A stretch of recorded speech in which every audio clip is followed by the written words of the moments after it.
Hello everyone, welcome to my channel online GS by Diwakar. तो जैसा कि आप लोगों को हमने पहले इन्फॉर्म किया था कि कल हम लोगों ने क्या देखा था कि जियोमॉर्फोलॉजी के बारे में देखा था।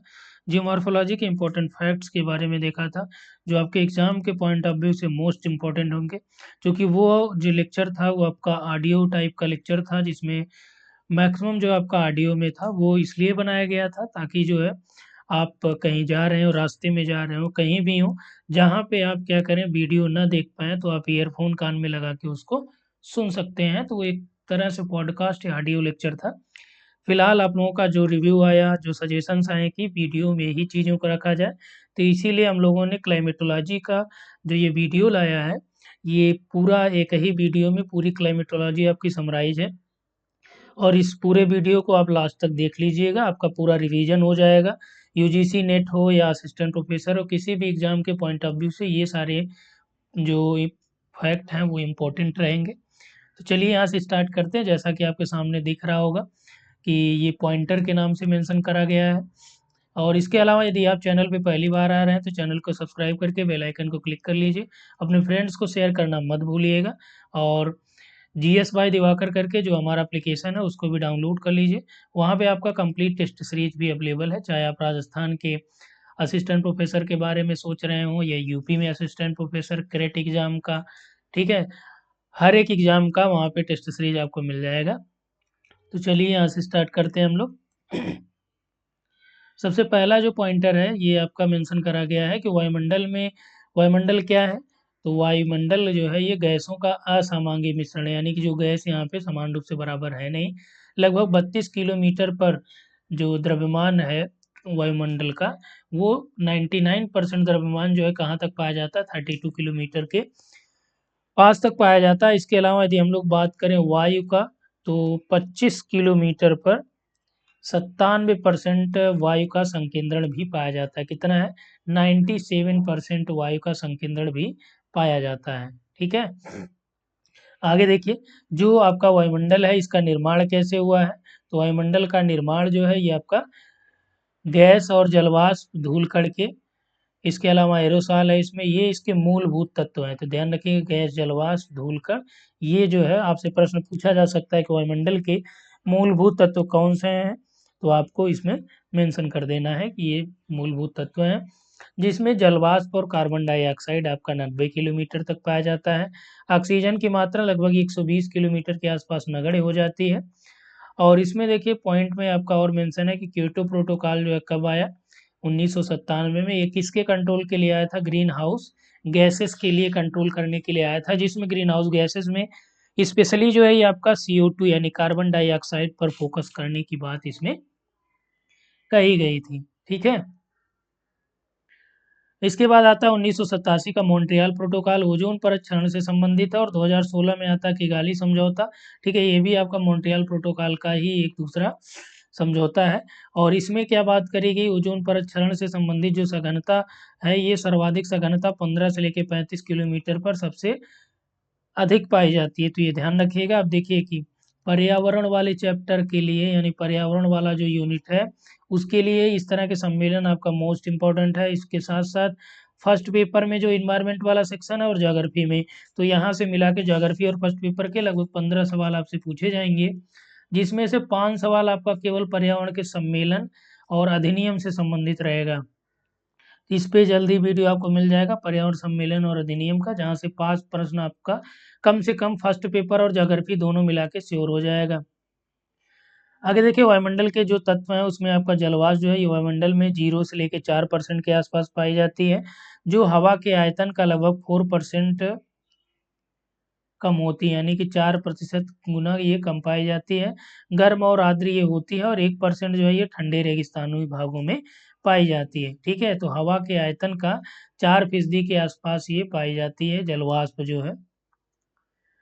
ठीक है, वायुमंडल का उद्भव जो है कब हुआ था, ये कैम्ब्रियन टाइम पीरियड में हुआ। और यहाँ पे देखिए वायुमंडल में 0 से लेकर 4% तक जलवाष्प पाई जाती है, जो विषुवत रेखा से ध्रुवों की ओर क्या करती है, जलवाष्प जैसे आप इक्वेटर से पोल की तरफ जाएंगे इसकी मात्रा क्या होती है, घटती जाएगी। 5 किलोमीटर पर जो है 90% भाग पाया जाता है इसका। ठीक है, तो ये आपका क्लियर हो गया। 5 किलोमीटर पे क्या होगा, 90% पाया जाएगा। नेक्स्ट आ जाइए यहाँ पे।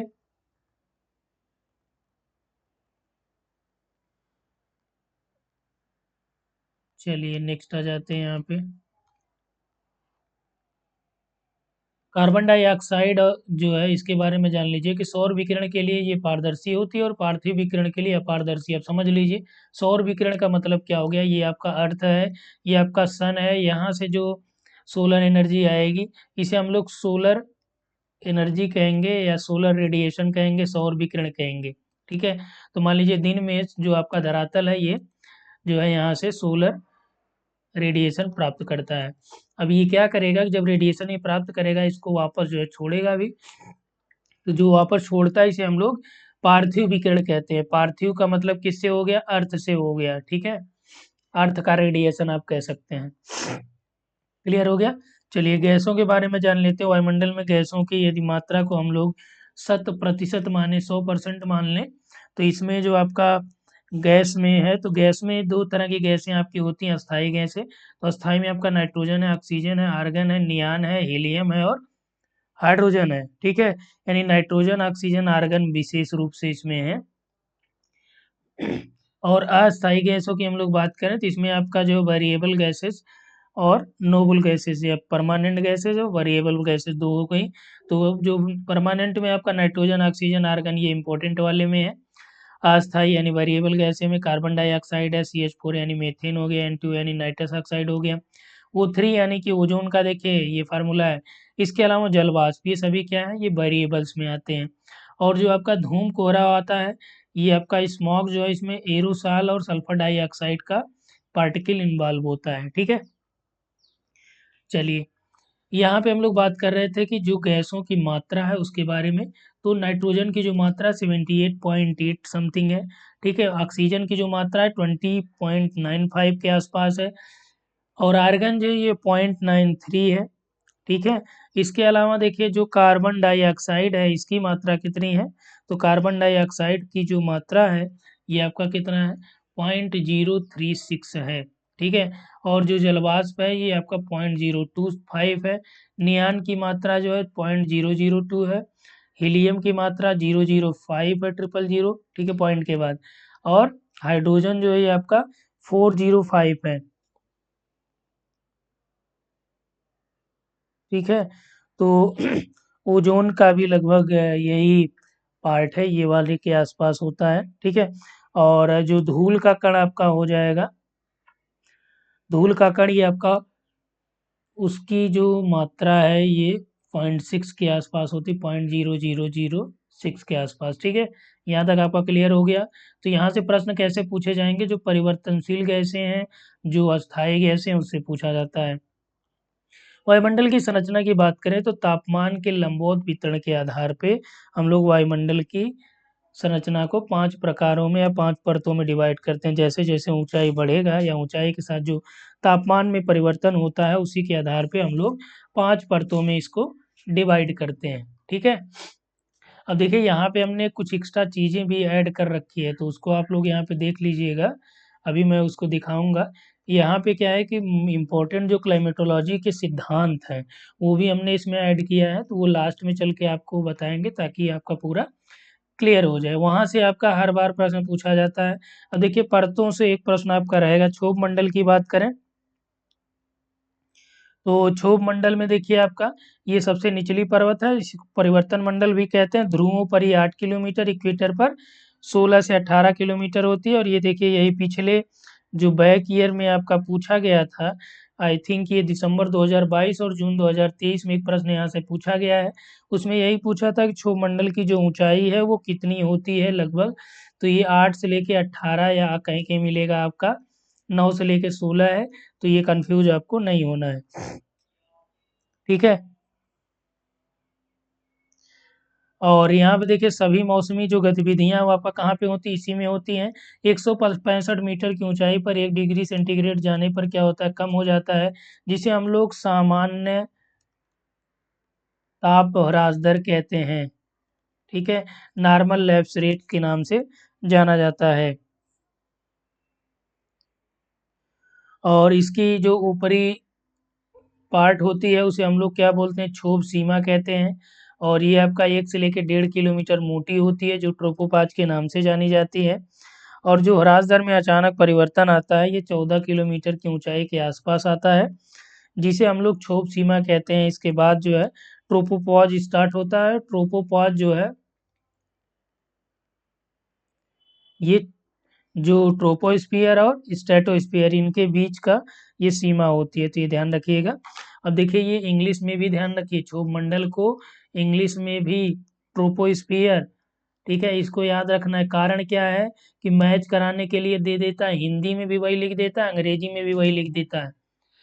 तो कई बार ऐसा होता है कि आप कंफ्यूज कर जाते हैं कि हिंदी वाला सही है कि अंग्रेजी वाला। आप चूंकि उसमें आप ढूंढने लगेंगे कि यार ये तो क्षोभ मंडल नहीं दिया है, ठीक।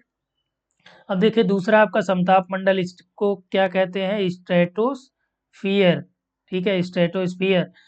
तो ये आपका देखिए 50 किलोमीटर की ऊंचाई पे होता है। और इसके बारे में जो बात करी गई थी, क्रिचफील्ड महोदय ने करी थी। और क्रिचफील्ड महोदय ने इसे 25 किलोमीटर से स्टार्ट होते हुए माना था, ठीक है। वैसे ही आपका जो क्षोभ सीमा से लेके पृथ्वी की सतह से 50 किलोमीटर तक इसका विस्तार पाया जाता है। पहली बार जो जानकारी इसके बारे में दी थी 1902 में टीजरेंस डीबोर्ट इनका नाम है, ठीक है। इन्होंने पहली बार दी थी। और तापमान यहाँ पे क्या होता है, तापमान जो है एक हद तक जो है स्थिर होता है। हालांकि जो आपका समताप मंडल है, यह दूसरी परत होती है। जैसे आप नीचे से आएंगे तो पहली क्षोभ मंडल हो गई, दूसरा आपका समताप मंडल हो गया। यहाँ पे जो होगा क्या होगा, ये ट्रोपोपाज होगा, यानी क्षोभ सीमा होगी, ठीक है। जो तापमान की हम लोग बात कर रहे हैं, तो तापमान इसमें क्या होता है, स्थिर रहता है लगभग। और लेकिन जो ऋणात्मक या नकारात्मक ह्रास दर इसमें बढ़ जाता है कब? 50 किलोमीटर की ऊंचाई पर जब आप पहुंचेंगे, तो वहाँ पे जो टेम्परेचर होता है वो 0 डिग्री सेंटीग्रेड हो जाता है। और इसकी ऊपरी सीमा को हम लोग समताप सीमा या स्ट्रेटोपॉज कहते हैं, ठीक है। ध्यान रखिएगा इसको। और इसी में ही आपका ओजोन परत जो पाई जाती है, 15 से लेके 35 किलोमीटर सर्वाधिक सघनता यहाँ पे पाई जाती है, वो आपका इसी में होता है। यदि हम लोग स्ट्रेटोस्फियर में जो बादल पाए जाते हैं उसकी बात करें, तो इसमें जो है कभी कभी निचले लेयर में क्या होता है कि आपका जो पक्षाप बादल है वो भी आपका पाए जाते हैं। ध्यान रखिएगा कौन सा, पक्षाप बादल भी पाए जाते हैं, यानी कि आपका साइरस क्लाउड दिखाई देते हैं। इसे ही हम लोग क्या बोलते हैं, मदर ऑफ पर क्लाउड या नेक्रियास या मुक्ताप बादल के रूप में भी इसे हम लोग जानते हैं, ठीक है। और जो आपका ओजोन लेयर है, इसके बारे में आप जानते ही हैं कि आपका अल्ट्रा वायलेट रेज को क्या करती है, ऑब्जर्व करती है। अब आ जाते हैं तीसरे नंबर पे, ठीक है। इसको रिमूव कर देते हैं पूरा जो लिखा गया है।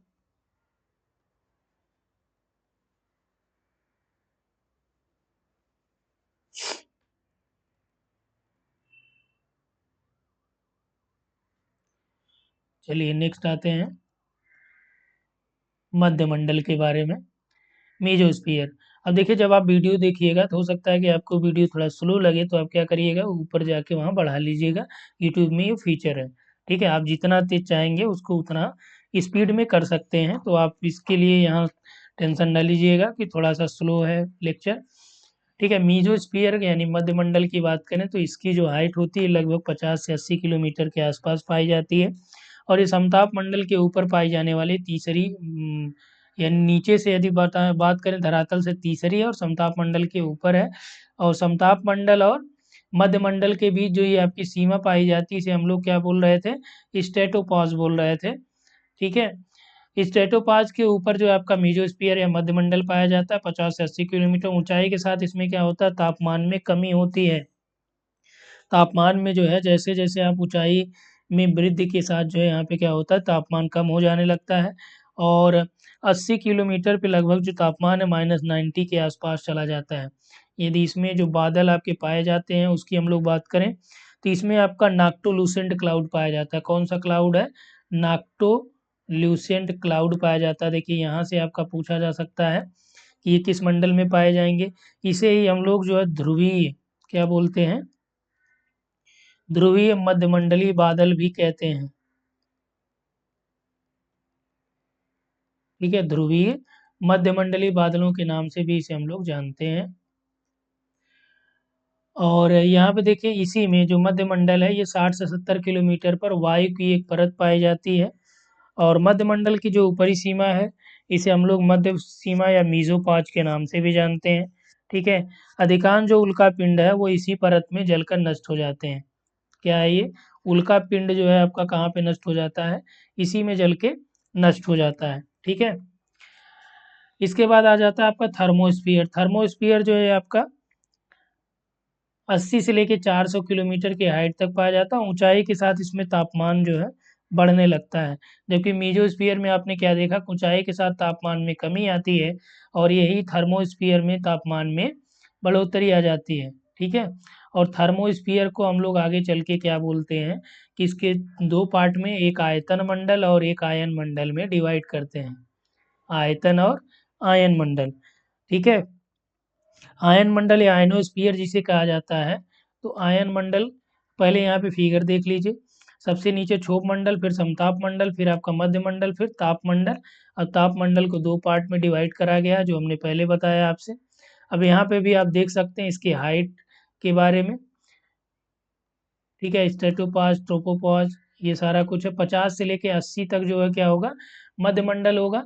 उसके ऊपर जो आपका टोटल यदि बादलों की हम लोग बात करें, ठीक है, वायु जहाँ तक पाया जाएगा तो वहाँ तक बादल होंगे, तो लगभग 660 किलोमीटर के आसपास जो है आपका वायुमंडल का घेरा जो है देखने को मिलता है, वायुमंडल में गैसों का घेरा। ठीक है। अब देखिए आगे जो बात करें हम लोग आयन मंडल की, तो आयन मंडल ये आपका 80 से लेके 400 किलोमीटर के लगभग पाया जाता है। ठीक। तो यहाँ पे जो मेंशन किया गया 640 किलोमीटर, ये भी आपका ये एनसीईआरटी से मेंशन करा गया है। ठीक है। 80 से लेकर 640 किलोमीटर। अब इसमें दो पार्ट जो डिवाइड करते हैं हम लोग, अलग अलग रूपों में देखते हैं उसको। तो इसमें कई लेयर होते हैं आयन मंडल में। ई लेयर है, तो ई लेयर को हम लोग क्या बोलते हैं, केनली हेविसाइड लेयर। जबकि मध्य मंडल में आपने क्या क्या देखा था, वहाँ पे डी लेयर के बारे में बात करी गई थी, जो रेडियो वेव्स के बारे में बात कर रहा था कि रेडियो तरंगों का जो परावर्तन होता है वो आपका एक हद तक जो है वहाँ से होता है। केनली हेविसाइड लेयर ये पूछा जाता है कहाँ पे है, ये आयन मंडल में 90 से लेके 130 किलोमीटर की हाइट पे पाई जाती है। ये आपका रेडियो वेव्स को क्या करती है, 300 से लेके 400 मीटर लंबी जो तरंगे हैं उसको भेजती है वापस। ध्यान रखिएगा, रेडियो वेव्स का जो परावर्तन है, जो डी लेयर में आपका मीजोस्फीयर में दिख रहा था, तो जो छोटी लेंथ वाली तरंगे होती हैं उसको वहाँ से डाइवर्ट कर देता है। जो बड़ी लेंथ वाली होती हैं वो आपका ई लेयर से हो जाती हैं। एफ लेयर की हम लोग बात करें, तो एफ लेयर में जो आपका है ये, जिसे हम लोग क्या बोलते हैं, अपलीटन लेयर कहते हैं। ठीक है। डी लेयर जो है ये आपका 80 से लेके 90 किलोमीटर के आसपास है। तो डी लेयर की हम लोग जो बात कर रहे थे, जो न्यून आवृत्ति वाली रेडियो तरंगे हैं वो यहाँ पे परावर्तन हो जाती हैं उसका। ये निम्न आवृत्ति वाली रेडियो तरंगों के सिग्नल्स को क्या करता है, वापस भेज देता है।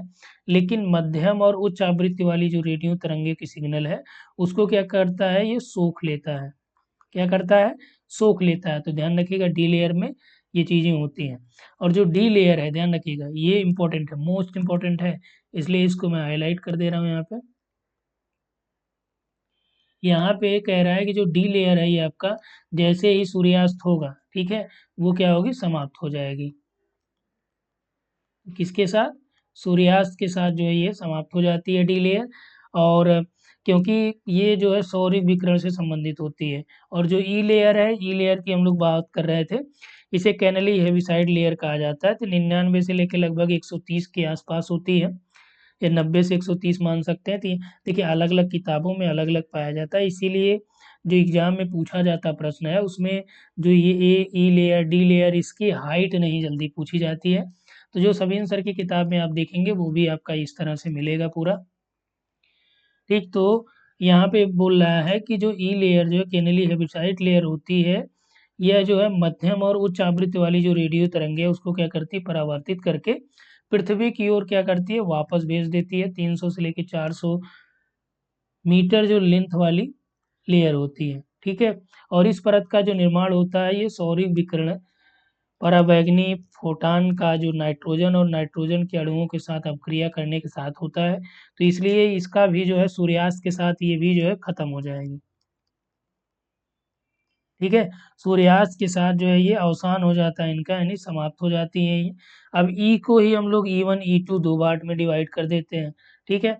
अब यहाँ से एफ के बारे में जान लीजिए। जो एफ लेयर है इसे एप्लिटन लेयर कहते हैं, और ये लगभग जो है आपका दो लेयर के रूप में F1 F2 के रूप में जानी जाती है। 160 से लेके 240 और 240 से लेके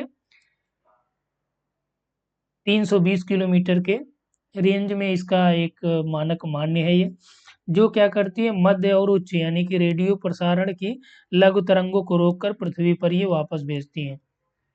तो जो मध्यम तरंगे हैं उसको ये क्या करती है कि पृथ्वी की ओर वापस भेजती है। और अरोरा बोरियालिस या अरोरा ऑस्ट्रालिस जो है आपका इसी मंडल में देखने को मिलता है। एक और जो लेयर है जी लेयर की बात अगर हम लोग करें, तो जी लेयर ये लगभग 400 से लेके 640 किलोमीटर संभवतः स्थिति इसकी होती है। ये जो है दिन और रात दोनों में दिखता है और इसका पता लगाना संभव भी नहीं होता है। ठीक।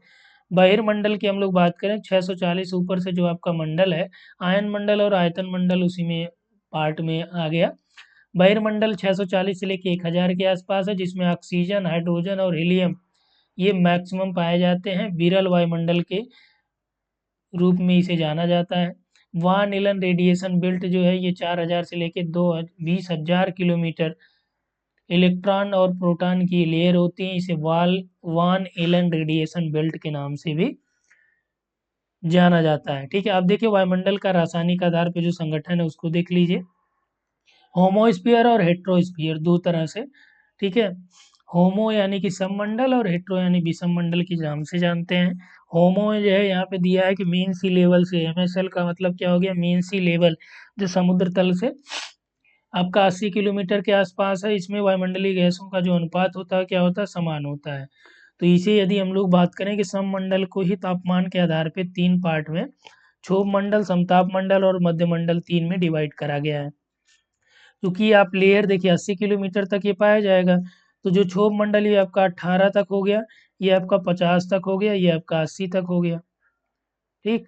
तो यहाँ से आपका तीनों लेयर जो आपके हैं ये कौन से मंडल में आएंगी, ये होमोस्फीयर या सममंडल में आती हैं। विषम मंडल 80 से लेके लगभग 10,000 किलोमीटर के आसपास होता है। अब देखिए विषम मंडल में चार लेयर होती हैं, जिसमें आपका नाइट्रोजन लेयर है, ऑक्सीजन, हीलियम और हाइड्रोजन लेयर। तो नाइट्रोजन लेयर जो है ये आपका विषम मंडल में सबसे निचली लेयर होती है, जो 80 से लेके 200 किलोमीटर में ये नाइट्रोजन गैसों का आवरण होता है। ऑक्सीजन का 200 से लेके 1100 और हीलियम का 1100 से 3500, हाइड्रोजन का 3500 से लेके 10,000 या उससे अधिक ऊंचाई पर ये देखने को मिलती है। ठीक। तो यहाँ तक आई थिंक क्लियर हो गया होगा। अब देखिए थोड़ा सा यहाँ पे जान लीजिए कि सूर्य तप और तापमान के बारे में। तो जो लघु तरंग है, ठीक है, इसकी लंबाई कितनी होती है, ये 1:1 250 से लेके 1 यानी 1/6700 मिलीमीटर के आसपास होती है। और यदि हम लोग तीव्रता की बात करें तो लघु तरंगों की जो गति है तीव्रता ने 1,86,000, ठीक है, मील की स्पीड से ये माना कि यानी कि ये लगभग चलती हैं जो मील प्रति सेकंड या फिर आपका ये किलोमीटर प्रति सेकंड में मेंशन करा गया है। तो सौर ऊर्जा का 1/2 अरबवां भाग जो है, ये सौर स्थिरांक जिसे हम लोग कहते हैं, ये 0.0005% होता है जो पृथ्वी को प्राप्त होता है। तो यानी कि सौर ऊर्जा का कितना परसेंट भाग पृथ्वी को प्राप्त होता है, इतना परसेंट भाग होता है जो, ठीक है, 1/2 अरबवां होता है। तो पृथ्वी को जो प्राप्त होता है, यदि आप इस तरह से निकालना चाहें तो 1.8 इंटू 10⁻14 जो है ये किलो वाट के रूप में प्राप्त होता है। ठीक है। तो ये सूर्यातप की जो मात्रा है उसकी हम लोग बात कर रहे थे कि सूर्यातप यानी तापमान जो है धरातल को कितना, कैसे और कहाँ पे प्राप्त होता है।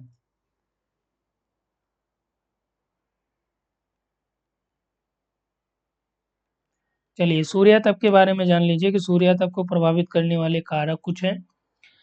तो सौर ऊर्जा की जो मात्रा है ये आपका 2 ग्राम कैलोरी प्रति सेंटीमीटर स्क्वायर प्रति मिनट, ये मात्रा है जो धरातल को प्राप्त होती है।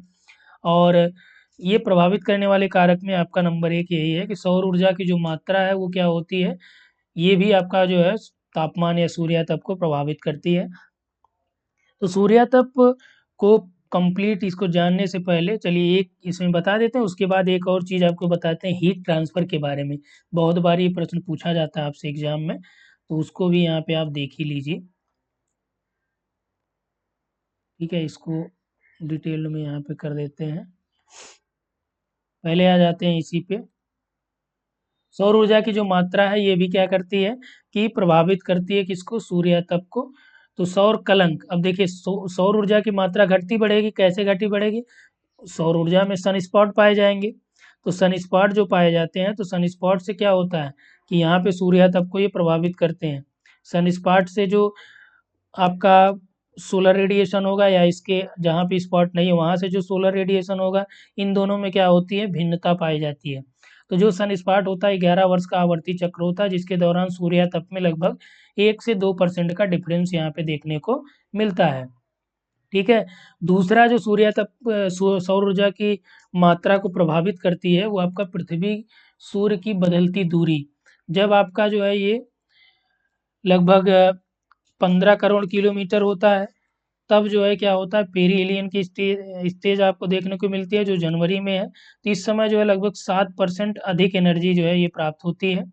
ठीक है, अपेक्षाकृत किसके, जब 147 किलोमीटर यानी लगभग 14.7, ये 147 मिलियन है। ठीक है, 14.7 करोड़ किलोमीटर जब इसकी डिस्टेंस हो। ठीक है, और ये आपका जब कम होगी तो क्या होगी, ज़्यादा प्राप्त होगी, और जब दूरी ज़्यादा होगी तो क्या होगी, एनर्जी जो है यहाँ पे कम मिलेगी। तो 60% की लगभग कम एनर्जी प्राप्त होती है जब 15 करोड़ के आसपास होता है। तो ये अपेलियन और पेरीहेलियन की स्टेज बन जाती है। ठीक है, तो यहाँ तक आपका क्लियर हो गया होगा। अब दिन की अवधि देख लीजिए। चलिए सूर्य तक को क्लियर कर लेते हैं, फिर उसके बाद आते हैं उस पे जो मैं आपसे पहले ही बात कर रहा था, दिन की अवधि कैसे ये प्रभावित करती है सूर्य तप को। अब देखिए जाड़ों में क्या होता है कि दिन छोटा होता है, यदि उत्तरी गोलार्ध की हम लोग बात करें, जाड़ों में आपका क्या होता है, दिन छोटा होगा। तो जब दिन छोटा होगा तो जो सनलाइट है, ठीक है, ये धरातल को क्या होगी, कम प्राप्त होगी। जब धरातल को सनलाइट कम प्राप्त होगी, तो जब ये रात में क्या करेगा कि पार्थिव विकिरण से ये जो पृथ्वी आपकी जो है क्या होगी, ज़्यादा ठंडी हो जाएगी। यही गर्मी के दिनों की आप बात करेंगे, तो जब दिन बड़ा होगा, ये शीत ऋतु की स्थिति हो जाएगी। जब दिन बड़ा होगा तो सूर्य तब ज़्यादा प्राप्त होगा, और जो पार्थिव विकिरण है वो कितना भी रेडिएशन उसका हो जाए, लेकिन जो है धरातल क्या होगा, आपका गर्म बना रहेगा। तो ये स्थिति क्या हो जाएगी, गर्मी की हो जाएगी। तो इससे सूर्य तप प्रभावित हुआ कि नहीं हुआ, कि ठंडी में आपका सूर्य तप कम प्राप्त होता है, गर्मी में ज़्यादा प्राप्त होता है। ठीक है, सूर्य की किरणों का जो कोण है वो भी आपका क्या करता है, सूर्य तप को प्रभावित करता है। सूर्य की किरणों का कोण का मतलब क्या हो गया यहाँ पे, कि जैसे सूर्य है आपका, यदि इक्वेटर पे यहाँ से मान लीजिए सन है, ये आपका अर्थ हो गया, तो यहाँ पे इक्वेटर पे क्या होगा, सीधी पड़ती है इसकी किरणें जो है। तो जब सीधी पड़ेंगे तो ये क्या करेगा, यहाँ पे ज़्यादा एनर्जी मिलेगा। यही आप यहाँ पे ध्रुवों की बात करेंगे तो पोल्स पे आपका ये इसकी अपेक्षा कम मिलेगा। तो वही कह रहा है कि जब इसका कोण जो है 90 डिग्री होगा, 180 होगा, 60 होगा, तो कोण के आधार पे जो इसका डिस्ट्रीब्यूशन है टेम्परेचर का वो क्या होगा, अलग अलग हो जाएगा। उसके बाद देखिए वायुमंडल का प्रभाव। अब देखिए यहाँ से प्रश्न पूछे जाते हैं, इसलिए मैं थोड़ा सा समझाते हुए चल रहा हूँ। वायुमंडल के प्रभाव की बात करें तो वायुमंडल के प्रभाव में देखिए परावर्तन भी होगा इसमें। ठीक है, जब जो है सनलाइट पड़ेगी तो क्या होगा, वायुमंडल में देखिए धूल के कण होंगे, ढेर सारी गैसें होंगी, ये भी क्या करेंगी, एब्जॉर्ब करेंगी। कुछ क्या करेगा, जैसे वो रिफ्लेक्ट भी कर देगा सनलाइट को। तो जो रिफ्लेक्ट करता है यानी परावर्तित करता है उसे हम लोग क्या बोलेंगे, एल्बिडो के नाम से जानते हैं। और एल्बिडो जो है,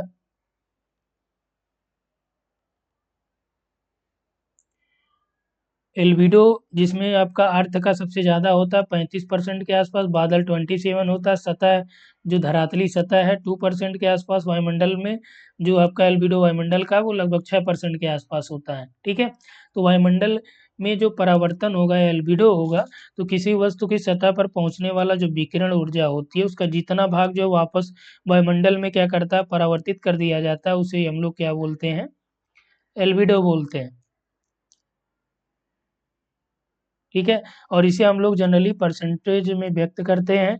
जहाँ पे सूर्य तब क्या होगा, लंबवत होगा, 90 डिग्री के आसपास होगा। तो वहाँ पे जो प्रत्यावर्तन क्या होगा वो न्यूनतम होगा। यदि कोण कम हो तो प्रत्यावर्तन क्या है धीरे धीरे बढ़ता जाएगा।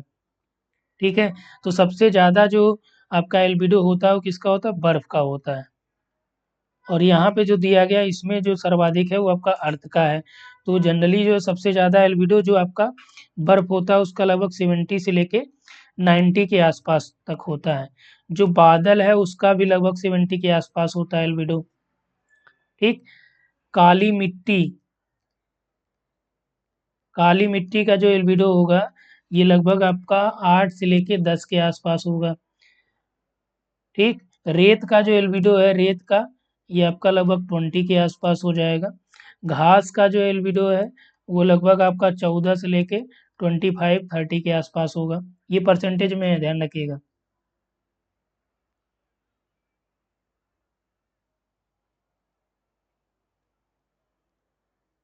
ठीक, इसमें क्या है कि देखिए अवशोषण की हम लोग बात करें तो कार्बन डाइऑक्साइड, वाटर वेपर और ओजोन ये मिला के क्या करते हैं कि जो आपका वायुमंडल की सनलाइट है उसका लगभग 15% जो है ये सोलर एनर्जी को क्या करते हैं ऑब्जर्व कर लेते हैं, अवशोषित करते हैं। बचती हैं 85%, उसी का डिस्ट्रीब्यूशन ऊपर और नीचे होता जाता है। ठीक है, अभी मैं बात कर रहा था आपसे कि हीट ट्रांसफ़र के बारे में मैं जस्ट आपसे डिस्कस करने वाला था। तो हीट ट्रांसफ़र यहाँ पे इसको और ज़ूम कर देते हैं। हीट ट्रांसफ़र यानी कि क्या हो गया, ऊष्मा का स्थानांतरण। ठीक है, स्थानांतरण की बेसिकली जो है आपकी 3 विधियाँ होती हैं, लेकिन यदि हम लोग बात करें तो टोटल 4 विधियाँ होती हैं, जिसमें आपका रेडिएशन नंबर 1 है। ये आप पढ़ लीजिएगा क्योंकि यहाँ से प्रश्न हर बार पूछे गए हैं। रेडिएशन होता है, कंडक्शन होता है। रेडिएशन यानी कि इसको विकिरण कहते हैं, कंडक्शन को चालन कहते हैं। ठीक है, जो तीसरा है ये आपका कन्वेक्शन है। कन्वेक्शन यानी कि संवहन है। और चौथा जो इसका टाइप है ये आपका एडवेक्शन है। क्या है, एडवेक्शन यानी कि अभिवहन इसे हम लोग कहते हैं। ठीक, ये आपका क्लियर हुआ। तो विकिरण के बारे में थोड़ा सा देख लीजिए। विकिरण में क्या होता है, ऊष्मा का स्थानांतरण होने के लिए हीट ट्रांसफर, ये देखिए आपका पीजीटी में और यूजीसी नेट में आपका ये पूछा है अभिवहन, जो विकिरण है या अभिवहन। इसमें देखिए क्या होता है कि विकिरण में जो स्थानांतरण होता है ऊष्मा का ये तरंगों के माध्यम से होता है। विद्युत चुम्बकीय तरंगे या विकिरण के रूप में होता है। इसमें क्या होता है कि जैसे सूर्य से पृथ्वी पर प्रकाश आ रहा है, ठीक है, तो ये किसके माध्यम से आ रहा है, विकिरण के माध्यम से आ रहा है। इसमें जो है स्थानांतरण के लिए किसी भी माध्यम की आवश्यकता नहीं होती है कि जैसे एक माध्यम से दूसरे माध्यम में ऊष्मा ट्रांसफर हो। जनरली क्या होता है, ऊष्मा स्थानांतरण के बीच किसी न किसी माध्यम की आवश्यकता होती है। ठीक है, तो इसे 4 रूपों में स्थानांतरण का मतलब क्या हो गया, ऊष्मा का एक जगह से दूसरी जगह ट्रांसफर होना। तो सूर्य से लेके पृथ्वी तक जो ट्रांसफर होता है इसमें क्या कुछ माध्यम है, नहीं है। डायरेक्ट सूर्य से पृथ्वी तक ऊष्मा क्या होती है, चली आती है। और ये विद्युत चुम्बकीय विकिरण के रूप में आपको देखने को मिलती है। और इसमें जो ऊष्मा स्थानांतरण की दर होती है वो क्या होती है, तेज होती है। जब ये तीर ऊपर रहे तो मतलब आप समझिए पॉजिटिव है। ठीक है, और यही चालन की हम लोग बात करें, कंडक्शन की बात करें, इसका कलर चेंज कर दे रहे हैं। ठीक है, जो चालन है ये आपका ठोस पदार्थों में होता है। इसमें माध्यम की आवश्यकता होती है। क्या होती है, माध्यम की आवश्यकता होती है। जनरली आप जानते होंगे कि जब आप कोई ठंडी मेज है, शीत ऋतु आपका चल रहा है, ठंडी का मौसम, इसमें क्या होता है कि जो आपके पत्थर की मान लीजिए कोई पटिया रखी हुई, इस पे आप बैठेंगे तो ये आपका क्या होगा, ठंडी रहती है आपकी। आप इसकी अपेक्षा क्या होंगे, गर्म होंगे। जैसे ही आप बैठेंगे आपको बहुत ठंडी लगेगी, लेकिन थोड़ी देर बाद क्या होगा कि आपका टेम्परेचर और उसका, जहाँ आप जिस प्लेस पे आप बैठे रहेंगे, इसका टेम्परेचर लगभग आपका बराबर हो जाएगा, क्योंकि आपसे हीट का ट्रांसफर यहाँ पे हो गया। और इससे क्या होगा, ट्रांसफर बराबर हो, ये एक तरह से कंडक्शन हो गया, चालन हो गया। इसमें माध्यम की आवश्यकता होती है। ठीक है, जैसे हम लोग क्या करते हैं कि जो लोहे की राड है, एग्जाम्पल समझिएगा, लोहे की राड को एक तरफ गर्म कर दें, दूसरी तरफ अपने आप क्या होती है, गर्म हो जाती है। वायुमंडल के संदर्भ में हम लोग यहाँ पे बात करें क्लाइमेटोलॉजी में, तो जैसे वायु का जो वायुमंडल क्या होता है, इसमें वायु की लेयर पाई जाती है, परतें पाई जाती हैं। तो जैसे धरातल की हम लोग कल्पना करें, तो धरातल के पास जो वायु की लेयर है, नीचे वाली जब लेयर गर्म होगी क्या होगी, इससे सटी हुई दूसरी लेयर रहती है, इससे सटी हुई तीसरी लेयर रहती है। तो नीचे वाली जब लेयर गर्म होगी तो जो इससे सटी हुई ऊपर वाली लेयर होगी वो भी क्या होगी, गर्म होगी। और उससे सटी जो ऊपर वाली होगी वो भी क्या होगी, गर्म होगी। इस तरह से वायुमंडल में भी आपका चालन विधि के द्वारा जो है ये गर्म होता है। ठीक है। इसके बाद देखिए जो नेक्स्ट पॉइंट है आपका है, तीसरा जो प्रकार है ये है संवहन विधि। तो संवहन विधि के द्वारा कैसे जो है ऊष्मा का ट्रांसफर होता है। तो जनरली जो तरल पदार्थ हैं या द्रव पदार्थ हैं वहाँ पे आपका ऊष्मा का ट्रांसफर इस तरह से होता है। और इसमें क्या होता है कि इसमें भी माध्यम की आवश्यकता होती है। ठीक, माध्यम जरूरी है। तापमान में अंतर के कारण क्या होता है, यहाँ पे मध्यस्थ पदार्थों के माध्यम से ऊष्मा का स्थानांतरण इसमें होता है। और इसमें जो ऊष्मा की दर है, यहाँ पे भी आपका स्लो होगी। संवहन में भी ऊष्मा का दर क्या होता है, स्लो होता है, यानी कि जो ट्रांसफर की दर होती है। ठीक है। अब यदि हम लोग क्लाइमेटोलॉजी में बात करें तो आप जानते हैं कि संवहनीय वर्षा जो है ये कहाँ पे प्राप्त होती है, इक्वेटोरियल बेल्ट में, यानी विषुवत रेखीय प्रदेशों में प्राप्त होती है। विषुवतीय प्रदेश में वहाँ पे क्या होता है कि जैसे आपका मान लीजिए कि यहाँ पे सनलाइट पड़ती है, तो यहाँ पे जो वायु है क्या होगी, गर्म होगी। जब वायु गर्म होगी तो क्या होगी, ऊपर उठेगी। ठीक है। जैसे ही वायु यहाँ से ऊपर उठेगी, यहाँ पे कैसा प्रेशर, लो प्रेशर हो जाएगा। तो आसपास का जो एरिया यहाँ पे मान लीजिए हाई प्रेशर है, तो लो प्रेशर क्या करेगा, इनको अपनी तरफ आकर्षित करेगा हाई प्रेशर में। तो जो यहाँ पे हवाएं हैं हाई प्रेशर वाली, वो लो प्रेशर की ओर आएंगी, और ये वाला ये प्लेस छोड़ के ऊपर चली जाएगी। और यहाँ पे फिर ये हवा गर्म होगी, फिर ऊपर जाएगी, ये प्रक्रिया चलती रहती है। और जैसे ये ऊपर जाएगी, इनका कंडक्शन होगा, कंडेंसेशन होगा, यानी कि संवहन होगा, सॉरी संघनन होगा, संवहन नहीं संघनन, कंडेंसेशन होगा। जब संवहन होगा, संघनन होगा, तो संघनन से ये क्या होगा कि जल की बूंदों में परिवर्तित होगी और बाद में वर्षा करेगी। ठीक है, ये प्रक्रिया पूरी जल चक्र वाली हो जाती है। और ये किसके माध्यम से होती है, संवहन धाराओं के माध्यम से। कहाँ पे होगी, विषुवतीय प्रदेशों में। और सर्वाधिक वर्षा जो होती है ये दोपहर के बाद, यानी कि 2 से 5 बजे के बीच होती है। तो ये प्रश्न आपसे पूछे जाते हैं। ठीक है, संवहन के बारे में आपने क्लियर करा। अब देखिए एडवेक्शनल, एडवेक्शन जो होता है यानी अभिमन्यु जो ऊष्मा स्थानांतरण की विधि होती है, इसमें भी आपका क्या होता है, माध्यम की आवश्यकता होती है। क्या होती है, माध्यम इसके लिए भी जरूरी होता है। इसके अलावा जो है ये क्या करता है कि जैसे इसमें स्थानांतरण किस अणुओं में क्षैतिज रूप में होता है, जो स्थानांतरण इसमें होता है, ध्यान रखिए ये इंपॉर्टेंट है। जो स्थानांतरण इसमें होगा वो क्या होगा, क्षैतिज रूप में स्थानांतरण होगा। जैसे वायु की परतें यहाँ पे, ये हाई प्रेशर, ये लो प्रेशर, तो यहाँ पे जो आपका उष्मा स्थानांतरण होगा वो क्या होगा, क्षैतिज रूप से इसमें गति करने लगते हैं जो अणु हैं।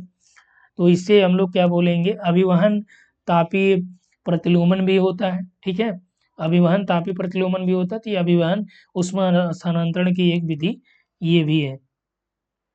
यह ध्यान रख लीजिएगा, इसमें से एक प्रश्न आपका पूछा जाता है। ठीक है, यहाँ तक आपका क्लियर हो गया। चलिए आते हैं अपने टॉपिक पे। और वो टॉपिक नेक्स्ट है आपका वायुमंडलीय दाब और हवाओं के बारे में। ठीक, तो वायुमंडलीय दाब और हवाओं के बारे में है कि वायुमंडलीय दाब में देखिए आपका जो बैरोमीटर है, ये वायु दाब मापी यंत्र होता है। 1 इंच बराबर 3.4 जो है MB होता है। MB यानी कि मिली बार। पास्कल आपका PA भी ये दाब मापने का एक यूनिट है या इकाइयाँ होती हैं। एक पॉइंट यहाँ पे देखिए, ऊंचाई बढ़ने के साथ क्या होता है दाब में, ऊंचाई बढ़ने के साथ जो है वायुमंडल पतला या विरल हो जाता है, तो दाब क्या होगा, कम हो जाएगा। तो यानी दाब जो आपका इनवर्सली प्रोपोर्शनल टू ऊंचाई यानी कि हाइट की। समझ में आई बात। जैसे आप ऊपर जाएंगे आपका दाब क्या होगा, कम होता चला जाएगा। सेम मामला आपका टेम्परेचर में भी है, ऊंचाई में बढ़ने के साथ टेम्परेचर क्या होगा, 1 डिग्री कम होता है किसमें, 165 मीटर पे। क्लियर है। ठीक है, तो इसलिए दाब भी कम होगा और टेम्परेचर भी आपका क्या होगा, इन्वर्सली आपका 1H के होगा। ठीक है। बैरोमीटर में यदि अचानक गिराव आ जाए उसके पैमाने में, ठीक है, तो ये तूफानी मौसम का संकेत देता है। और धीरे धीरे अगर मान लीजिए ऊपर बढ़ रहा है तो इसका मतलब कि वर्षा की स्थिति होगी। ठीक है। अब देखिए तापमान वायुदाब का जो वितरण है उसको देख लीजिए। वितरण से पहले इनके प्रभावित करने वाले कारक देख लीजिए। प्रभावित करने वाले कारक,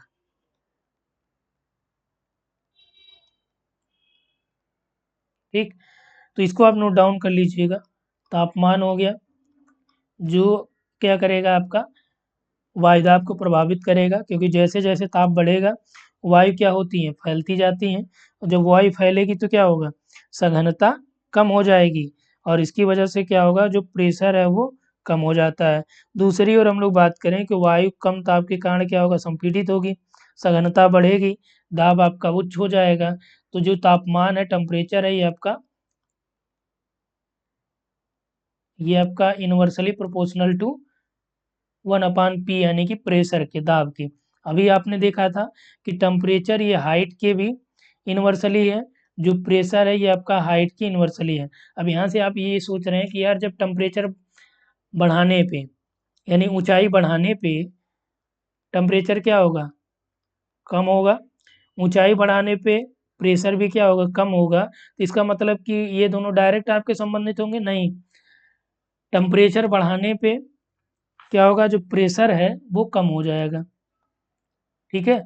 टेम्परेचर जैसे ही आप टी को बढ़ाएंगे, पी आपका कम हो जाएगा, प्रेशर। ठीक है। इसके अलावा हाइट की हम लोग बात करें तो हाइट में ऊंचाई के साथ जो है क्या होगा, हाइट आपका घटता जाता है, ये भी आपका 1/P के अनुसार होगा। जलवाष्प की बात कर लें तो जब क्या होगा, पानी वाष्पित होता है तो गैस के रूप में वायुमंडल में प्रवेश करेगा, और इसकी वजह से क्या होगा कि उसका जो प्लेस होगा वो अन्य अणु ले लेंगे। ठीक। तो जो शुष्क वायु की तुलना में, यानी जो आर्द्र वायु है ये कम सघन होगी, और शुष्क वायु की तुलना में कम दाब आरोपित करेगी। तो जो वो जलवाष्प है ये आपका क्या करेगी, प्रेशर को कम करेगी, यानी कि कम दाब जनरेट करेगी। पृथ्वी का घूर्णन, ये भी आपका इम्पोर्टेंट है, जो आपका किसको प्रभावित करेगा, वायुमंडलीय दाब को प्रभावित करता है। पृथ्वी के घूर्णन की वजह से क्या होता है कि ध्रुवों पर वायु का अधिकांश भाग जो है विषुवत रेखा की ओर विक्षेपित हो जाता है, और जो भूमध्य रेखीय क्षेत्र में पूरे साल जो है ज़्यादा मात्रा में ऊष्मा प्राप्त होती है, यानी कहाँ पे, इक्वेटर पे। किस वजह से होगा, क्योंकि ये आपका पोल से जो है घूर्णन के कारण जो है विषुवत रेखा की तरफ जो वायु है वो क्या होगी, विक्षेपित हो जाएगी, और इसकी वजह से क्या होगा कि मात्रा ज़्यादा होगी, और वायु गर्म हो जाती है, गर्म होकर हल्की होगी।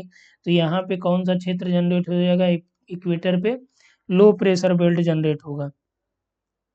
ठीक है। ध्रुवों पर क्या होता है, वायु ठंडी होती है, तो वायु ठंडी होगी तो क्या होगा, भारी होगी, भारी होगी तो नीचे उतरेगी, और वहाँ पे जो प्रेशर बनेगा ध्रुवों पर, इसीलिए हाई प्रेशर जनरेट होता है। ठीक है। इतना आपका क्लियर हो गया होगा। अब देखिए वायुमंडल का वितरण समझ लीजिए।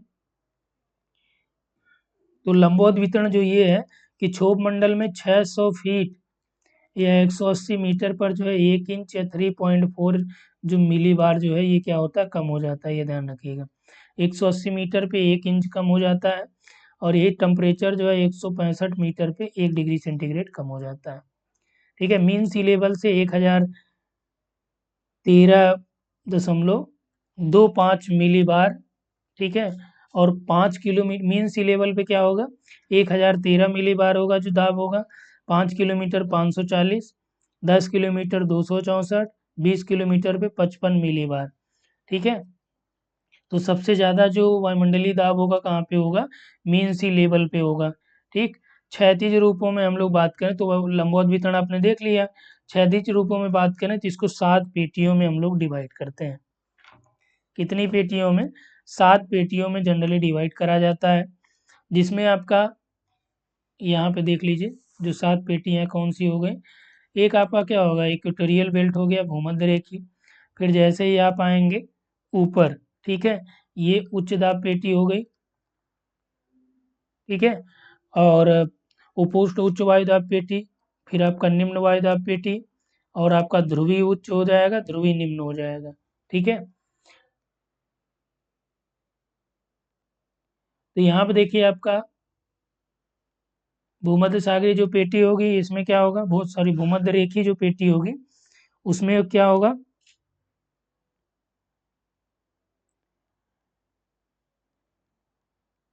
5 डिग्री से लेके नॉर्थ और साउथ में जो है इसका विस्तार जो स्पेशली पाया जाता है उसको हम लोग डोलड्रम के नाम से जानते हैं। डोलड्रम पेटी जो आपका 0 से लेके 5 नॉर्थ और 5 साउथ में पाया जाता है। तो यहाँ पे क्या होता है कि यहाँ पे धरातली पवनों का क्या होता है, अभाव पाया जाता है।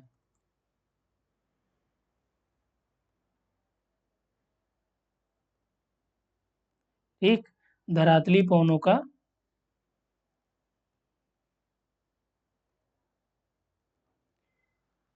अभाव पाया जाएगा। ठीक है, नॉर्थ में जो इंटर ट्रॉपिकल कन्वर्जेंस जोन यहाँ पे बनता है उसे हम लोग NITC कहते हैं। साउथ में जो बनेगा उसको हम लोग south inter tropical convergence zone के नाम से जानते हैं। क्योंकि इसका जो विस्तार होगा ये 10 डिग्री नॉर्थ से लेके 10 डिग्री साउथ के पास होता है, किसका, जो भूमध्य रेखीय निम्न वायुदाब पेटी होती है। ठीक है, जो भूमध्य रेखीय निम्न वायुदाब पेटी होगी 10 डिग्री नॉर्थ से लेके 10 डिग्री साउथ तक होगी। इसे डोलड्रम पेटी के नाम से भी जाना जाता है। ITC जेड का यहाँ पे निर्माण होता है। ठीक है, और यहाँ पे क्या होता है कि उत्तर पूर्वी पवने और दक्षिण पूर्वी व्यापारिक पवनों का भी क्या होता है, ये अभिसरण जोन होता है। ठीक है, इधर इधर से आपका क्या होगा, दक्षिण व्यापारिक पवने, इधर से उत्तर पूर्वी व्यापारिक पवने ये आएंगी। तो इनकी वजह से क्या होगा, यहाँ पे एक अभिसरण जोन यानी कि कन्वर्जेंस जोन हो जाएगा, जिसे हम लोग इंटर ट्रॉपिकल कन्वर्जेंस जोन के नाम से भी जानेंगे। ठीक है, भूमध्य रेखा के बारे में और पीटी के बारे में आप जानते ही हैं कि वर्षा के बारे में, संवहनी वर्षा, सारा कुछ। ठीक है, नेक्स्ट देख लीजिए 2 और 3 नंबर जो दिया है, उपोष्ण कटिबंधीय उच्च वायुदाब पेटी होती है जो 25 से लेके 35 डिग्री के आसपास दोनों गोलार्धों में पाई जाती है। और यहाँ पे देखिए स्वच्छ आकाश होता है, वातावरण शांत, अस्वच्छांश ये आपका कहाँ पे होता है, 30 से लेके 35 डिग्री नॉर्थ में होता है। ग्रीष्म में हम लोग बात करें तो पैसिफिक और पूर्वी आंध्र महासागर यानी कि जो आपका ईस्ट इंटर जो अटलांटिक ओशन, अंध महासागर किसको कहेंगे, अटलांटिक ओशन को कहते हैं। और चौथी और पांचवी जो पेटी होगी ये उपध्रुवी निम्न वायुदाब पेटी होती है जो 55 से लेके 65 डिग्री उत्तरी और दक्षिणी दोनों अक्षांशों में पाई जाएंगी। एक को हम लोग कहेंगे गतिजन्य, एक को कहेंगे तापजन्य पेटी। ठीक है, एक को क्या बोलेंगे, गतिजन्य बोलते हैं, एक को आपका तापजन्य पेटी के नाम से भी जानेंगे हम लोग।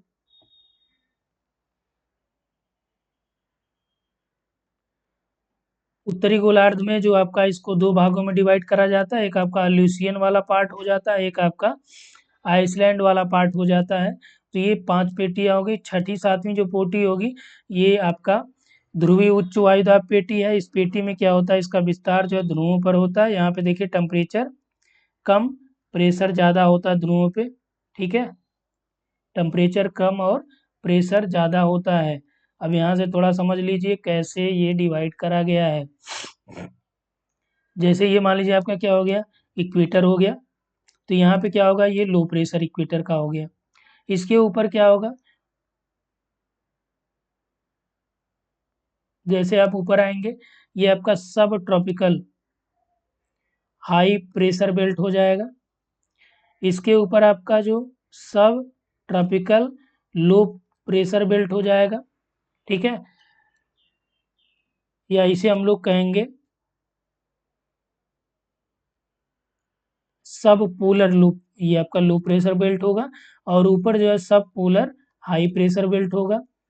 और नीचे जो हो जाएगा यहाँ पे आपका सब ट्रॉपिकल हाई प्रेशर बेल्ट। और इसके ऊपर यहाँ पे आपका उपध्रुवी सब पोलर लो प्रेशर बेल्ट, और यहाँ पे आपका सब पोलर हाई प्रेशर बेल्ट। तो ये 7 पेटियां जो क्षैतिज रूप में डिवाइड हो गई। ठीक है, इसीलिए यहाँ पे 4 5 जो डिवाइड करा गया है। तो यहाँ पे मान लीजिए 1 नंबर ये हो गया, 2 नंबर ये हो गया, 3 नंबर ये हो गया। ठीक है, 4 नंबर ये हो गया, 5 नंबर ये हो गया निम्न वायुदाब। ये आपका 6 नंबर हाई प्रेशर हो गया, 7 नंबर भी हाई प्रेशर हो गया। तो एक नॉर्थ और साउथ में, इसीलिए यहाँ पे हमने मेंशन करा है कि 6+7, 4+5, 2+3। ठीक है, ये आपका नॉर्थ साउथ का दोनों का मिला के यहाँ पे मेंशन कर दिया गया है। ठीक, यहाँ तक आप लोगों का क्या होगा, क्लियर हो गया होगा। आगे देख लीजिए,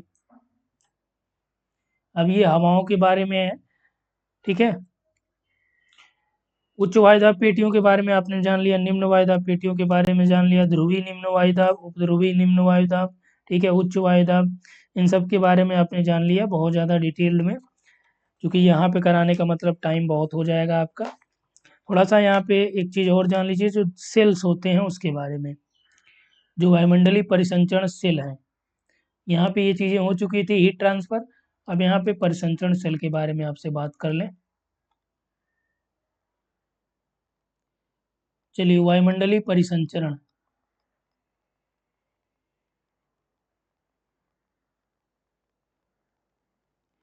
ठीक है, ये बेसिकली 3 रूपों में होता है, जिसमें हमने आपका एक हेडली सेल पढ़ा है, हेडली सेल।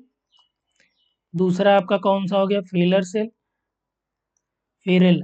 ठीक है, हेडली, हेडली, फेरल, FERREL। ठीक है, फिर फेरल। उसके बाद आपका जो है ये आपका पोलर सेल है, 3 सेल हैं।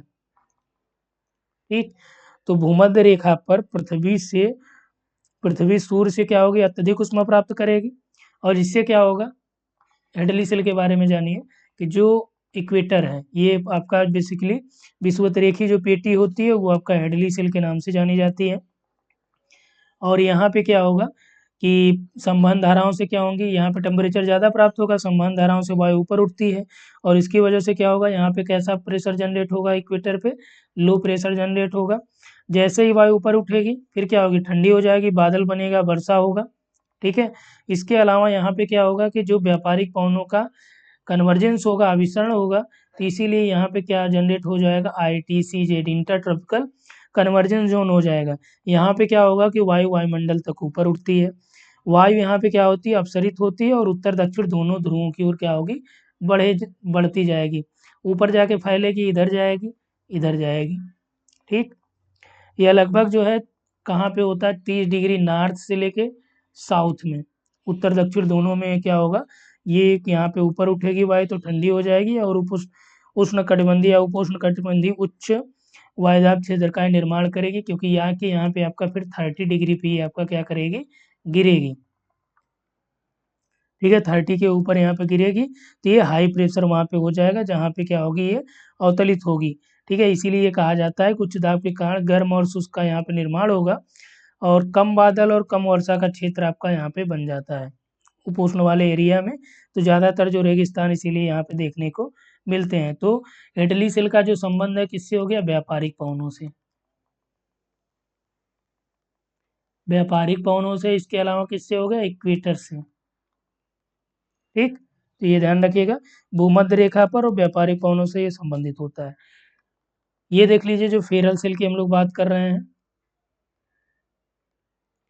फेरल सेल जो है ये आपका 30 डिग्री नॉर्थ से ऊपर, ठीक है, नॉर्थ से साउथ में जो आपका यहाँ पे कौन सी पौने हो गई, पछुआ पौने, ये आपका 0 से 30 होगा, ये 30 से 60 के बीच होगा। ठीक है, और कौन सी वेस्टर्लीज,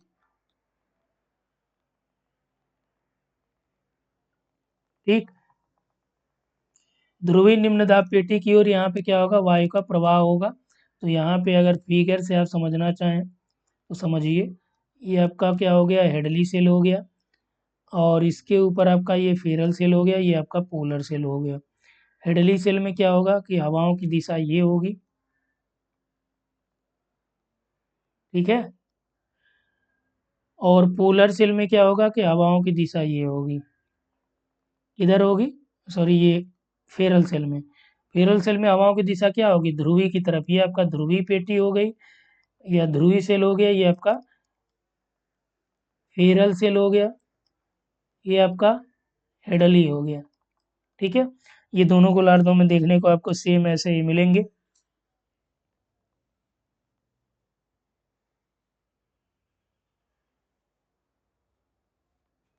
ठीक।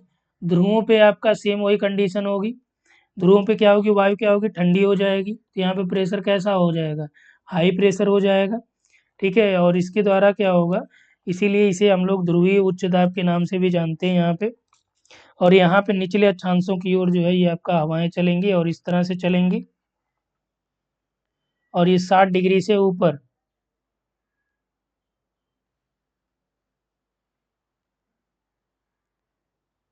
ठीक है, तो यहाँ से आपका ये कौन सा सेल हो जाएगा, ये ध्रुवीय सेल या पोलर सेल के भी नाम से हम लोग इसे जानेंगे। तो ये आपका क्लियर हो गया होगा, हेडली सेल, पोलर सेल और फेरल सेल। जो एग्जाम में आपसे पूछा जाने वाला है, बस ये पूछेगा कि जो हवाएं इनसे संबंधित हैं कहाँ पे ये पाया जाता है।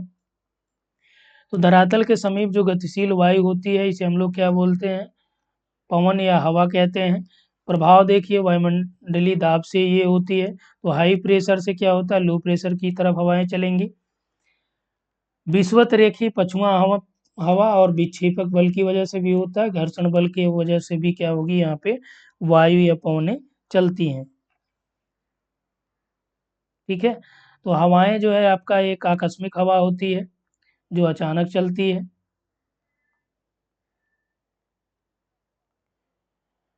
ठीक है, स्थानीय हवाएं होती हैं, तो ये क्या होती हैं, तापमान और वायु के अंतर में दाब के कारण इनका निर्माण होता है, जो क्षोभ मंडल तक क्या होती हैं, सीमित होती हैं। इसके अलावा ग्रही पवनें होती हैं और मौसमी पवनें होती हैं। ठीक है, तो जो स्थानीय पवनें हैं ये स्थानीय कारकों से उत्पन्न होती हैं, तो इनका अलग अलग जगहों पे अलग अलग नाम होता है। जैसे चिनूक कहाँ पे चलती है, राकी में, उत्तरी अमेरिका के तटों के आसपास। ठीक है, और इसमें देखिए गर्म और ठंडी हवाओं के बारे में कुछ मेंशन करा गया है, तो उसको अलग से अभी हम आपको दिखा रहे हैं। तो पहले यहाँ नाम देख लीजिए, फिर एक एक करके उसका डिटेल भी दिखा देंगे। गर्म पवनों में चिनूक, चिनूक को क्या आपका हिमभक्षी भी कहा जाता है। फान जो है स्विट्जरलैंड में चलती है। हरमट्टन सहारा रेगिस्तान, सिरोको मिस्र इटली स्पेन में, नार्वेस्टर आपका जो है न्यूजीलैंड में, ब्रिक फिल्डर जो है ऑस्ट्रेलिया में है, सामल आपका ईरान में है, खमसिन है। ठीक है, और सिमुम है ये आपका अरब में है, खमसिन मिस्र में, सिमुम अरब में, सांता आना दक्षिणी कैलिफोर्निया में, लू आपका इंडिया वाला हो गया। ठीक है, काराबुरान चीन और तारिम बेसिन में, सामन में ये आपका ईरान में, और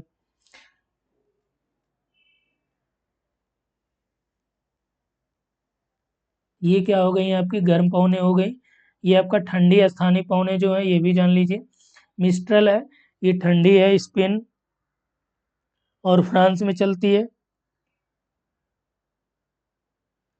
ठीक है, बोरा जो है ये इटली यूगोस्लाविया, ब्लिजार्ड ये आपका कनाडा का हो गया, नादर्स और पुरगा हो गया, वाइस है, लेवेंटर, पंपेरो जो है ये आपका ठंडी में आती हैं। ठीक है, स्थानीय हवाएं हैं ये। बोरा जो है आपका एडियाटिक सागर से पहाड़ों के नीचे चलने वाली ठंडी शुष्क और उत्तर पूर्वी पवनें होती हैं। ब्लिजार्ड आपका विनाशकारी है, ठंडी और बर्फीली होती है। मिस्ट्रल जो है ये आपका आल्पस की ठंडी पवन है, और ये फ्रांस के ऊपर राइन घाटी से होते हुए भूमध्य सागर की तरफ चलती है। ठीक है, अब यहाँ पे देखिए ग्रही पवनों में पृथ्वी की ग्रही उपज होती है, जिसमें आपका व्यापारिक आपने पढ़ा, पछुआ पढ़ा। ठीक है, 30 से 35 में पछुआ, और इसे ही हम लोग यहाँ पे अश्वच्छांश के नाम से भी जानते हैं, जो 30-35 वाला है। ध्रुवों पे 60 से 65 हो गया। ठीक है, और इसके अलावा जो आपका मौसमी हवाएं हैं, तो मौसमी हवाएं दो टाइप की आप पढ़े होंगे। एक आपका समुद्री समीर होता है, एक आपका स्थलीय समीर होता है। ठीक है, जलीय समीर और स्थलीय समीर, तो ये क्या होते हैं कि 6 मंथ से ये आपका ओशन से अर्थ चलते हैं, 6 मंथ आपका अर्थ से ओशन की तरफ चलते हैं।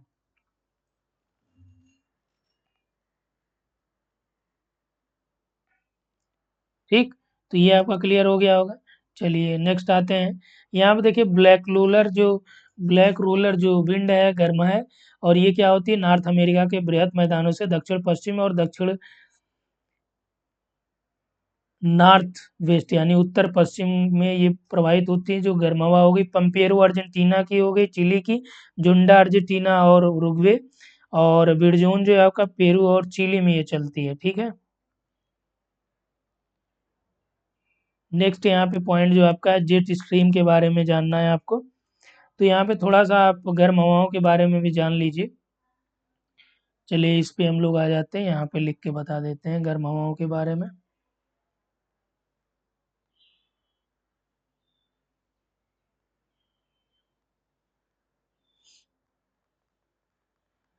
जो गर्म वायु प्रवाहित होती है, ठीक है, स्थानीय वायु है, जिसमें आपका सबसे ज़्यादा प्रमुख जो पूछा जाता है लू के बारे में।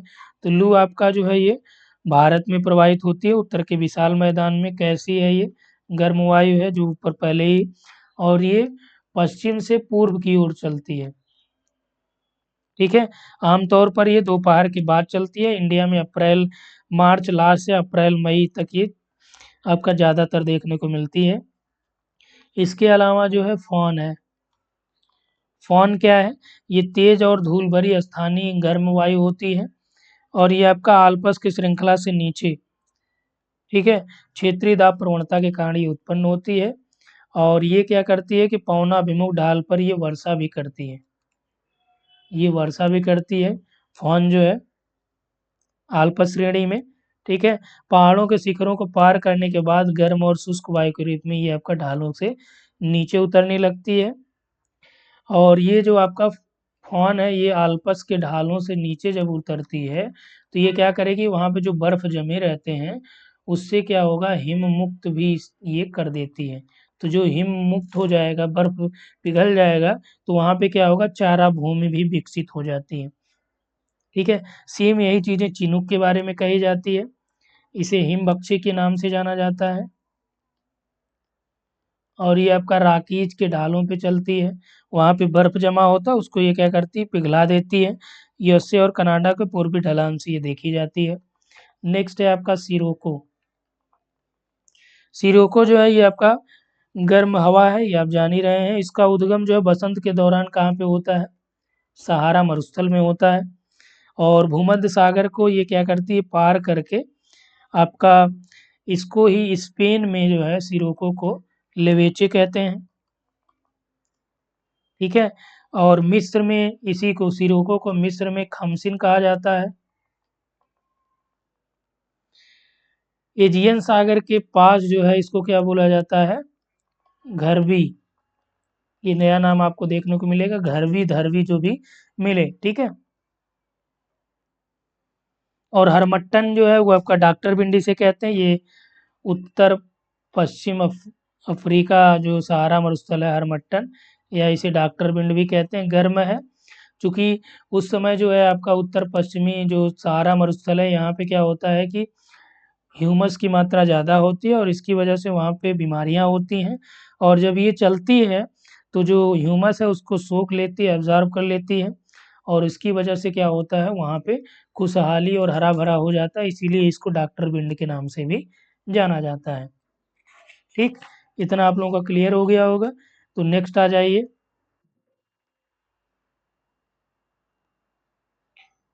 जिस स्ट्रीम के बारे में थी क्षोभ मंडल में चलती है और पश्चिम से पूर्व इसकी दिशा दिशा ध्यान रखिएगा। शीतकाल में ये अधिक प्रबल होती है। ये पूछा गया प्रश्न है कि ग्रीष्म में प्रबल होती है या शीत में, कथन कारण बना के।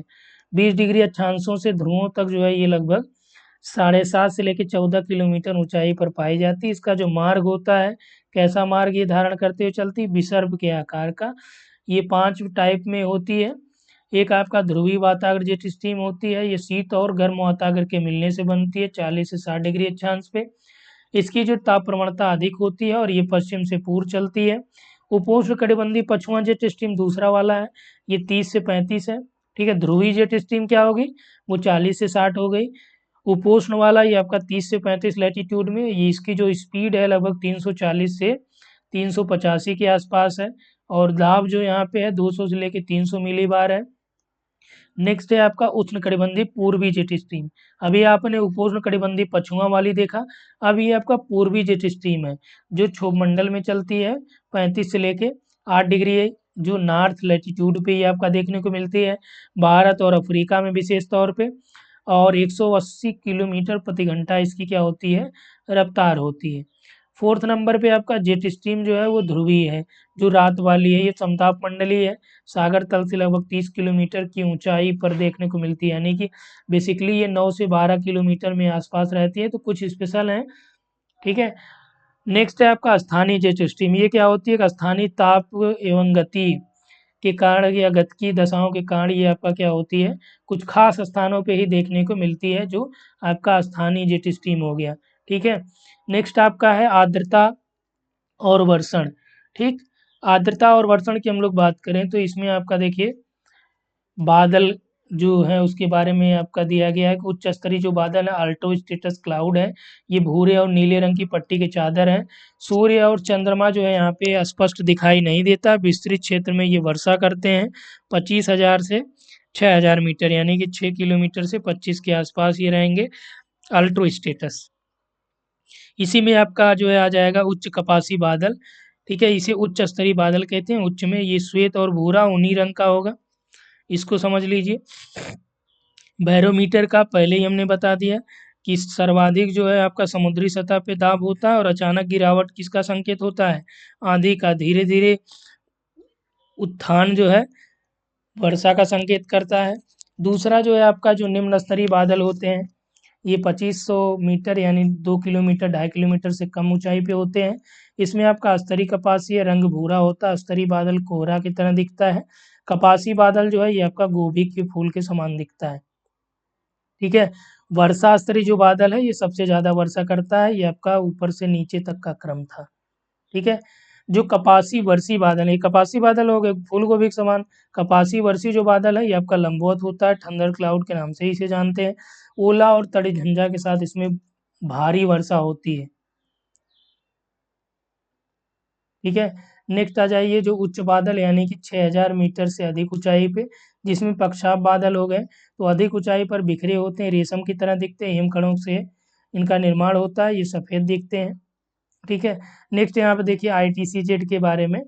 क्या होता है ITCZ? Inter tropical convergence zone जो है क्या होता है कि भूमध्य रेखा या उसके समीप क्षेत्रों में पाई जाने वाली निम्न वायुदाब की जो पेटी है, जहाँ पे क्या होता है, और उत्तर पूर्वी और दक्षिण पूर्वी जो व्यापारिक पवने हैं ये क्या करती हैं, ट्रेड विंड से जो है यहाँ पे आके कन्वर्जेंस होती हैं, अवसरित होती हैं, नीचे बैठती हैं। तो इसलिए इसे हम लोग क्या बोलते हैं, ITCZ बोलते हैं। ITCZ में जो वायु होती है कैसी होती है? आपका शांत वायु का यहाँ पे देखने को मिलती है। जलवायु प्रदेश की बात कर लें तो विषुवत रेखीय जलवायु प्रदेश 10 डिग्री नॉर्थ से साउथ में। ठीक है। विस्तार देखिए अमेजन बेसिन, कांगो बेसिन, पूर्वी द्वीप समूह। ठीक। रेनफॉल यहाँ पे 200 सेंटीमीटर और टेम्परेचर लगभग 20 से 30 डिग्री। यहाँ पे जो वन का विस्तार पाया जाएगा ये सघन सदाबहार वनों का स्पेशली विस्तार पाया जाता है। नेक्स्ट है आपका समानातुल्य जलवायु। तो समानातुल्य जलवायु ये 7 से लेकर 20 डिग्री अक्षांशों के बीच पाई जाएगी। और समानातुल्य आपका विस्तार जो है दक्षिण अमेरिका, मध्य अमेरिका, अफ्रीका और ऑस्ट्रेलिया में है। ठीक है, ये ध्यान रखिएगा, विस्तार आपसे पूछता है। तो समानातुल्य जो जलवायु है इसमें क्या होगा, ये ब्राजील की उच्च भूमियाँ हो गया, बोलीविया, पराग्वे और अर्जेंटीना इसमें है। मध्य अमेरिका में आपका क्यूबा हो गया, जमैका हो गया। अफ्रीका में सूडान और सेनेगल, गायना, माली, नाइजर, ये सब जो है कंट्री आती हैं। ठीक है। नेक्स्ट पॉइंट आपका है उष्णकटिबंधीय जो मानसूनी जलवायु है, जिसे हम लोग क्या बोलते हैं, AM के नाम से कोपेन ने वर्गीकृत किया है। तो महाद्वीपों के पूर्वी भाग में पाई जाएगी, जिसमें भारत, पाक, बांग्लादेश, श्रीलंका, म्यांमार, दक्षिणी चीन, Thailand, Cambodia, Vietnam, Laos, Philippines हैं। ठीक है। मरुस्थलीय जो जलवायु होगी, जिसे उसने BSH या BWH की श्रेणी में रखा। ठीक है।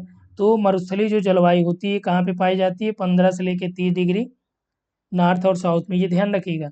उष्णकटिबंधीय जो मानसूनी जलवायु पाई जाएगी ज़्यादातर कहाँ पे होगी? महाद्वीपों के पूर्वी भागों में। ठीक। जो आपका उष्णकटिबंधीय मरुस्थलीय जलवायु होगी 15 से लेकर 30 डिग्री अक्षांशों में पश्चिमी भागों महाद्वीपों में, जैसे एशिया का थार, अरब है, सहारा है, कालाहारी है, पश्चिमी मरुस्थल है, ये सभी जो आटाकामा वाला। ठीक है। इसमें टेम्परेचर 30 से 35 होगा। वर्षा जो है 10 से लेकर 25 होगा। वृक्ष जो है कटीली झाड़ियाँ, कैक्टस और बबूल के वृक्ष देखने को मिलेंगे।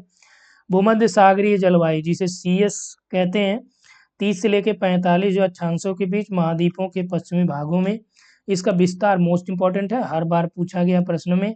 कैलिफोर्निया घाटी, यूरोप का तटीय भाग, मोरक्को, ट्यूनीसिया, मध्य चिली, दक्षिण अफ्रीका, अल्जीरिया और पश्चिमी ऑस्ट्रेलिया। ऑस्ट्रेलिया में कहाँ पे? पश्चिमी भागों में ये आपका पाई जाएगी। टेम्परेचर की हम लोग बात करें तो 5 से लेके 15 डिग्री। रेनफॉल यहाँ पे जो है 37 से लेके 75 यानी 100 सेंटीमीटर से कम। जो यहाँ पे वृक्ष हैं नींबू, संतरा, जैतून यानी फल की खेती ज़्यादातर होती है, अंजीर, खुबानी, ओक है, वालनट है, चेस्टनट है, सीडार है और साइप्रस है, ये वृक्ष यहाँ पे पाए जाएंगे। चीन तुल्य जो क्लाइमेट होगी यहाँ पे 25 से लेके 45 डिग्री ये आपका ठीक है पाई जाती है अक्षांशों पे, और पूर्वी भाग में पाई जाएगी। उत्तरी मध्य चीन, दक्षिण कोरिया, दक्षिणी जापान, दक्षिण पूर्वी यूएसए और उत्तरी अर्जेंटीना, ठीक है, दक्षिण अफ्रीका, यहाँ पे ये पाई जाएगी। वर्ष भर वर्षा यहाँ पे होती है, ठीक है। और यहाँ पे जो चक्रवात आते हैं जिसमें आपका टाइफून जापान में आपका टाइफू कहते हैं, ठीक है, चीन में टाइफून कहते हैं, हरिकेन आपका यूएसए में है। वृक्ष में साइप्रस है, एस है, रेडगम है, ओक है, चेस्टनट, पाइन और ठीक है ओक है, ठीक है, ये मिश्रित वनों के अंतर्गत आएंगे। पश्चिमी यूरोपीय तुल्य जलवायु में ये 40 से लेके 65 डिग्री पश्चिमी भागों में पाई जाएगी। नॉर्थ वेस्ट यूरोप हो गया, वेस्ट कनाडा है, ठीक है, नॉर्थ वेस्ट यूएसए में, साउथ चिली में, ऑस्ट्रेलिया, तस्मानिया में यहाँ पे वर्षा क्या होगी, वर्ष भर प्राप्त होगी। डेनमार्क, आयरलैंड, पश्चिमी जर्मनी, नॉर्वे, स्पेन, फ्रांस वहाँ पे भी पाई जाएगी। ओक, लिंडेन और एल्म, देखिए यूरोपीय तुल्य जलवायु यूरोप में पाई जाएगी। चीन तुल्य चीन या उसके आसपास वाली कंट्री में पाई जाएगी, ठीक है।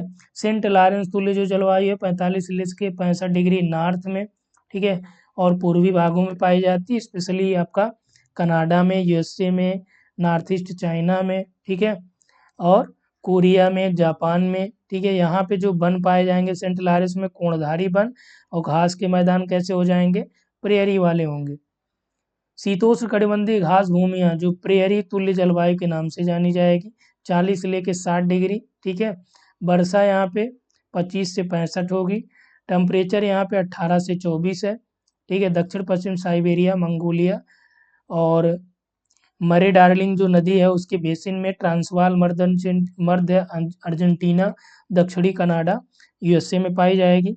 एशिया की हम लोग बात करें तो एशिया में घास भूमियों को स्टेपी, यूरोप में पुस्टाज या हंगरी में पुस्टाज, ठीक है।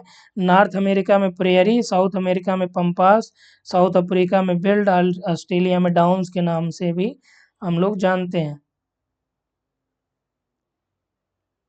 ठीक। नेक्स्ट देखिए आपका जो क्लाइमेट है वो है टैगा तुल्य। तो टैगा तुल्य में क्या होता है, यह सर्वाधिक उच्च अक्षांशों में पाई जाएगी 55 से लेके 70 डिग्री अक्षांशों के आसपास। उत्तरी गोलार्ध में, ध्यान रखिएगा, नॉर्थ में ही पाई जाएगी, साउथ में नहीं। समझ में आई बात, ये पूछा जाता है। और दक्षिणी कनाडा में इसका विस्तार है, उत्तरी यूरोप में, रूस में है। शीत ऋतु यहाँ पे होती है। वृक्ष पाइन है, फर है, स्प्रूस है और लार्च है। इसके अलावा जो है क्लाइमेट ये आपका है टुंड्रा जलवायु।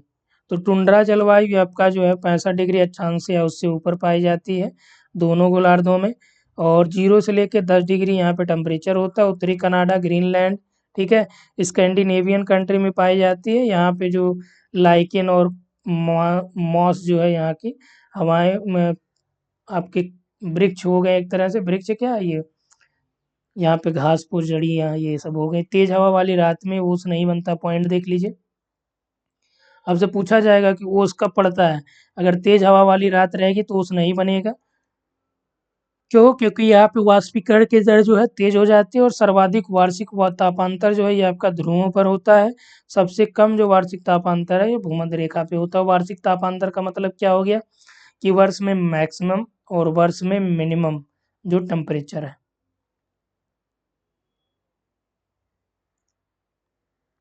नेक्स्ट आइए, अब देखिए यहाँ पे तापीय प्रतिलोमन है,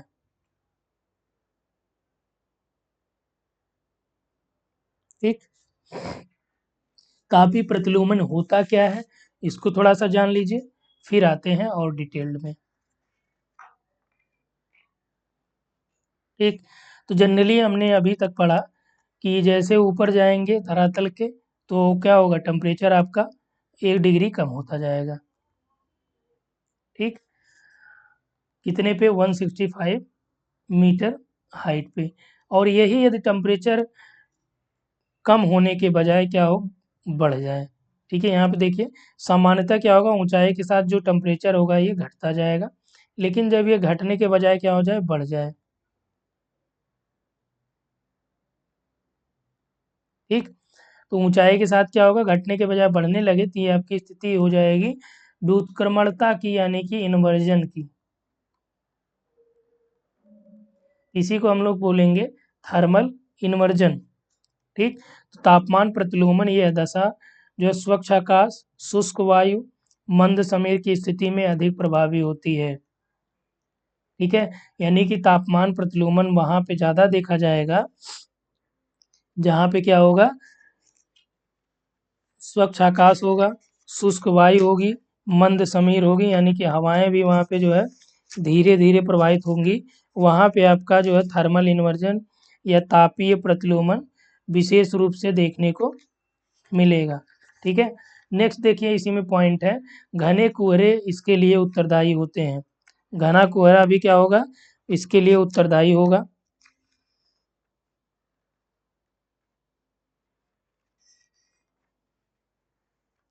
और नेक्स्ट पॉइंट यहाँ पे जो मेंशन करा गया है,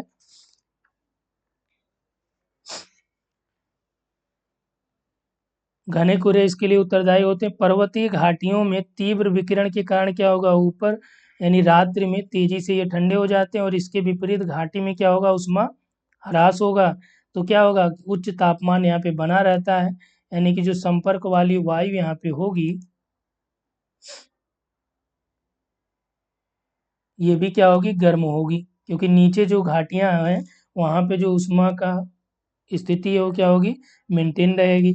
अगला देखिए, कैटाबेटिक जो वायु होती है वो कैटाबेटिक और एनाबेटिक दो वायु के प्रकार आपसे पूछे गए एग्जाम में, आप प्रीवियस ईयर सॉल्व करेंगे वहाँ पे आपको मिलेगा। ठीक, तो कैटाबेटिक क्या होता है, पर्वतीय ढलानों पर ठंडी और भारी वायु गुरुत्वाकर्षण के प्रभाव से नीचे की ओर खिसक जाती है और घाटियों में भर जाती है। इसे हम लोग कैटाबेटिक पवन बोलेंगे। जैसे ये पर्वतीय ढलान हो गया, यहाँ से क्या होगा, भारी और ठंडी वायु क्या होगी, जो गुरुत्वाकर्षण बल है इसकी वजह से आकर्षित होगी, तो इसकी वजह से यहाँ पे आपका ठंडी वायु भर जाएगी, कहाँ पे, पर्वतीय ढलानों से घाटियों में भर जाएगी, और घाटियों में जब भर जाएगी तो इसे हम लोग कैटाबेटिक कहेंगे। और यही उल्टा, जब घाटी की जो गर्म वायु है, यहाँ पे जो गर्म वायु हो जाएगी घाटी के अंदर जो है, ये क्या होगी, ऊपर चढ़ेगी गर्म होके, जब ये ऊपर उठ जाएगी इसे हम लोग एनाबेटिक कहेंगे। तो कैटाबेटिक और एनाबेटिक आपका क्लियर हो गया होगा।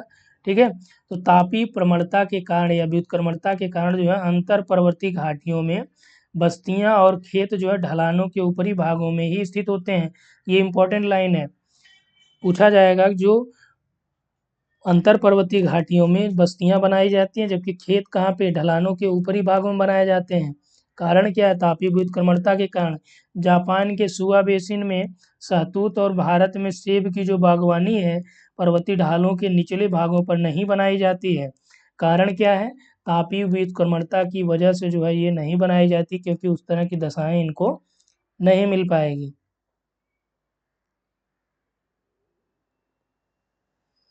जो तापीय प्रतिलोमन होता है ये आपका क्या होगा, अधिक ऊंचाई पर, तापीय प्रतिलोमन अधिक ऊंचाई पर अधिक होगा। ठीक है, ये आपका हाइट बढ़ने पर ज़्यादा होगा। कारण क्या होता है, क्योंकि पार्थिव विकिरण द्वारा जो ऊपरी गर्म परत है इसको ठंडा करने में अधिक समय लगेगा, जबकि जो धरातल है इसके निकट जो लेयर होगी यहाँ पे जो प्रतिलोमन होगा, ठीक है, ये क्या होगा, अल्पकालिक होगा, थोड़े समय के लिए होगा। क्यों, क्योंकि विकिरण द्वारा जो धरातल के निकट की ठंडी परत है इसका जो लोप होगा ये शीघ्र हो जाता है। ठीक है, नेक्स्ट पॉइंट देखिए जो और यहाँ पे मेंशन करा गया है,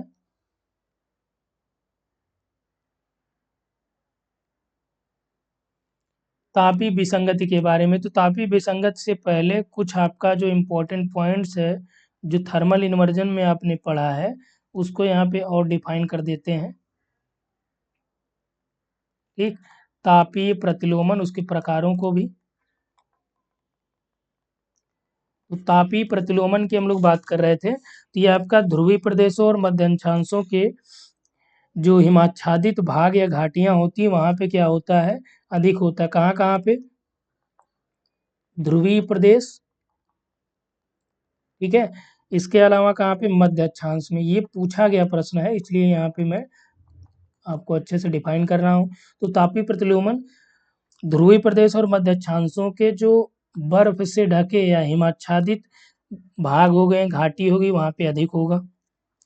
वायुमंडलीय स्थिरता की दशाओं के कारण क्या होता है कि वर्षा की संभावना कम हो जाती है और प्रतिचक्रवाती स्थिति उत्पन्न हो जाती है। और इसीलिए आप देखते हैं कि जो मरुस्थल हैं वो क्या होते हैं कि पश्चिमी भागों में विकसित होते हैं महाद्वीपों के। कारण क्या है कि यहाँ पे प्रतिचक्रवाती दशाएं अधिक प्रबल हो जाती हैं। तो तापीय प्रतिलोमन के लिए जो आपका, या तापीय थर्मल इन्वर्जन के लिए अच्छी दशाएं कौन सी हैं? शुष्क वायु, स्वच्छ आकाश, ठीक है, लंबी रातें, ये सभी जो है इसके लिए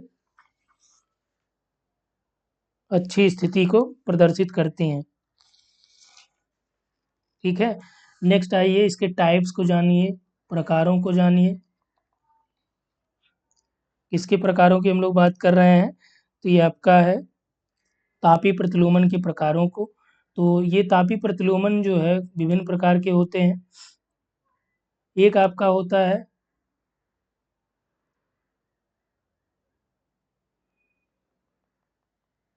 तापीय प्रतिलोमन अभिवहनीय प्रतिलोमन और यांत्रिक प्रतिलोमन,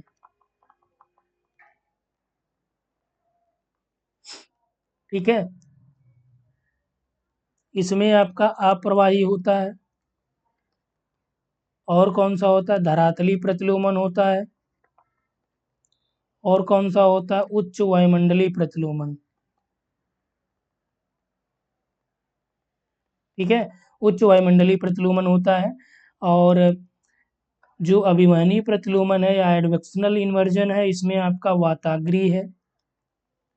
वाताग्र के द्वारा जो प्रतिलोमन होता है, घाटी प्रतिलोमन है।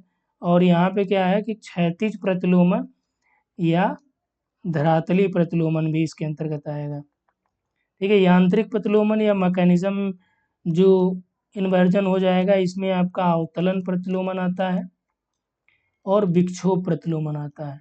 अवतलन और विक्षोभ, इसको आप नोट डाउन भी कर सकते हैं या। और तापीय प्रतिलोमन की जो अनुकूल दशाएं क्या है? जाड़े की, इसको आप जरूर ध्यान रखिएगा, जाड़े की दीर्घकालीन रातें,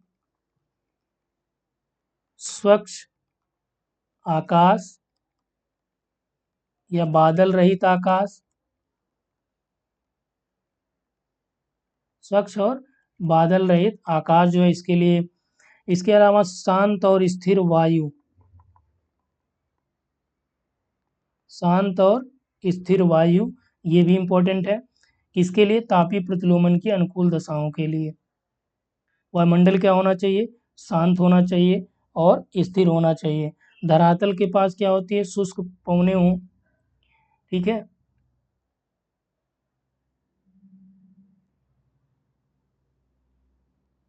यहाँ तक आपका क्या हो गया? क्लियर हो गया होगा। तो तापीय व्युत्क्रमणता का महत्व क्या होता है? तापीय व्युत्क्रमणता, जो अभिवहन व्युत्क्रमणता है, ये आपका क्या होती है? क्षैतिज होती है। यानी कि जब किसी क्षेत्र में ठंडी हवा का क्षैतिज प्रवाह होगा, तब वहाँ पे क्या होगा? अभिवहनीय व्युत्क्रमणता यानी कि एडवेक्शनल, ठीक है, ध्यान रखिएगा। ये क्षैतिज जब प्रवाह होगा वायु का, तो वहाँ पे क्या होगा? अभिवहन होगा। ये पूछा गया प्रश्न है, इसलिए इसको दोबारा से मैं यहाँ पे आपका रिवाइज कर दे रहा हूँ। ये तापीय प्रतिलोमन, ये धरातली है या सतही हो जाता है, ठीक है।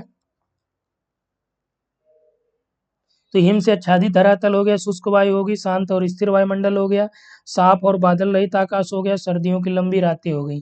ये आपका थर्मल इन्वर्जन के लिए अनुकूल दशाएं होती हैं, ठीक। यदि हम लोग इसके महत्व की बात करें कि क्या महत्व है, क्यों हम इसको पढ़ते हैं, तो पहला ये कि ये वर्षण में मदद करता है। इसमें मदद करेगा, कलर चेंज कर दे रहे हैं, वाइट कर दे रहे हैं, ठीक है। वर्षण में मदद करेगा, बादल जिससे बनेगा, पाला होने में मदद करता है कौन? Thermal inversion. ठीक है। थर्मल इन्वर्जन क्या करता है, वायुमंडल में स्थिरता लाता है, वायुमंडल में स्थिरता लाता है। और क्या इसका इम्पोर्टेंस है, कभी कभी जो संवहन बादलों को बहुत ऊंचाई पे जो है उठने से रोकता है। और इसकी वजह से क्या होता है, जैसे कोहरा बहुत ज़्यादा है तो कोहरा की दृश्यता भी क्या होती है, कम होती है। ठीक, किसकी वजह से, तापीय व्युत्क्रमणता की वजह से। क्योंकि जब दृश्यता कम होगी आप आसानी से गाड़ी वगैरह चला लेंगे, दृश्यता ज़्यादा रहेगी। ठीक है। तो यहाँ पे आपका जो दिया गया है कि तीव्र गरज और बवंडर के साथ जो है यहाँ पे तापमान, तीव्र गरज,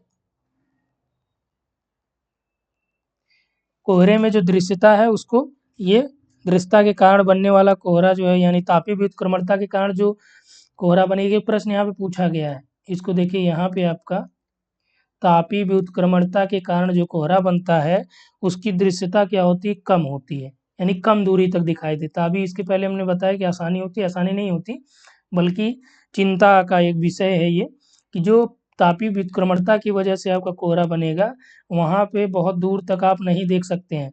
जैसे आपका तापीय व्युत्क्रमणता की वजह से कोहरा ज़्यादातर आपका बड़े बड़े महानगरों में देखने को मिलता है। जैसे दिल्ली में आप जानते हैं कि हमेशा लगभग कोहरा छाया हुआ होता है, तो वो आपका तापीय व्युत्क्रमणता है, थर्मल इन्वर्जन की वजह से ही होता है बेसिकली।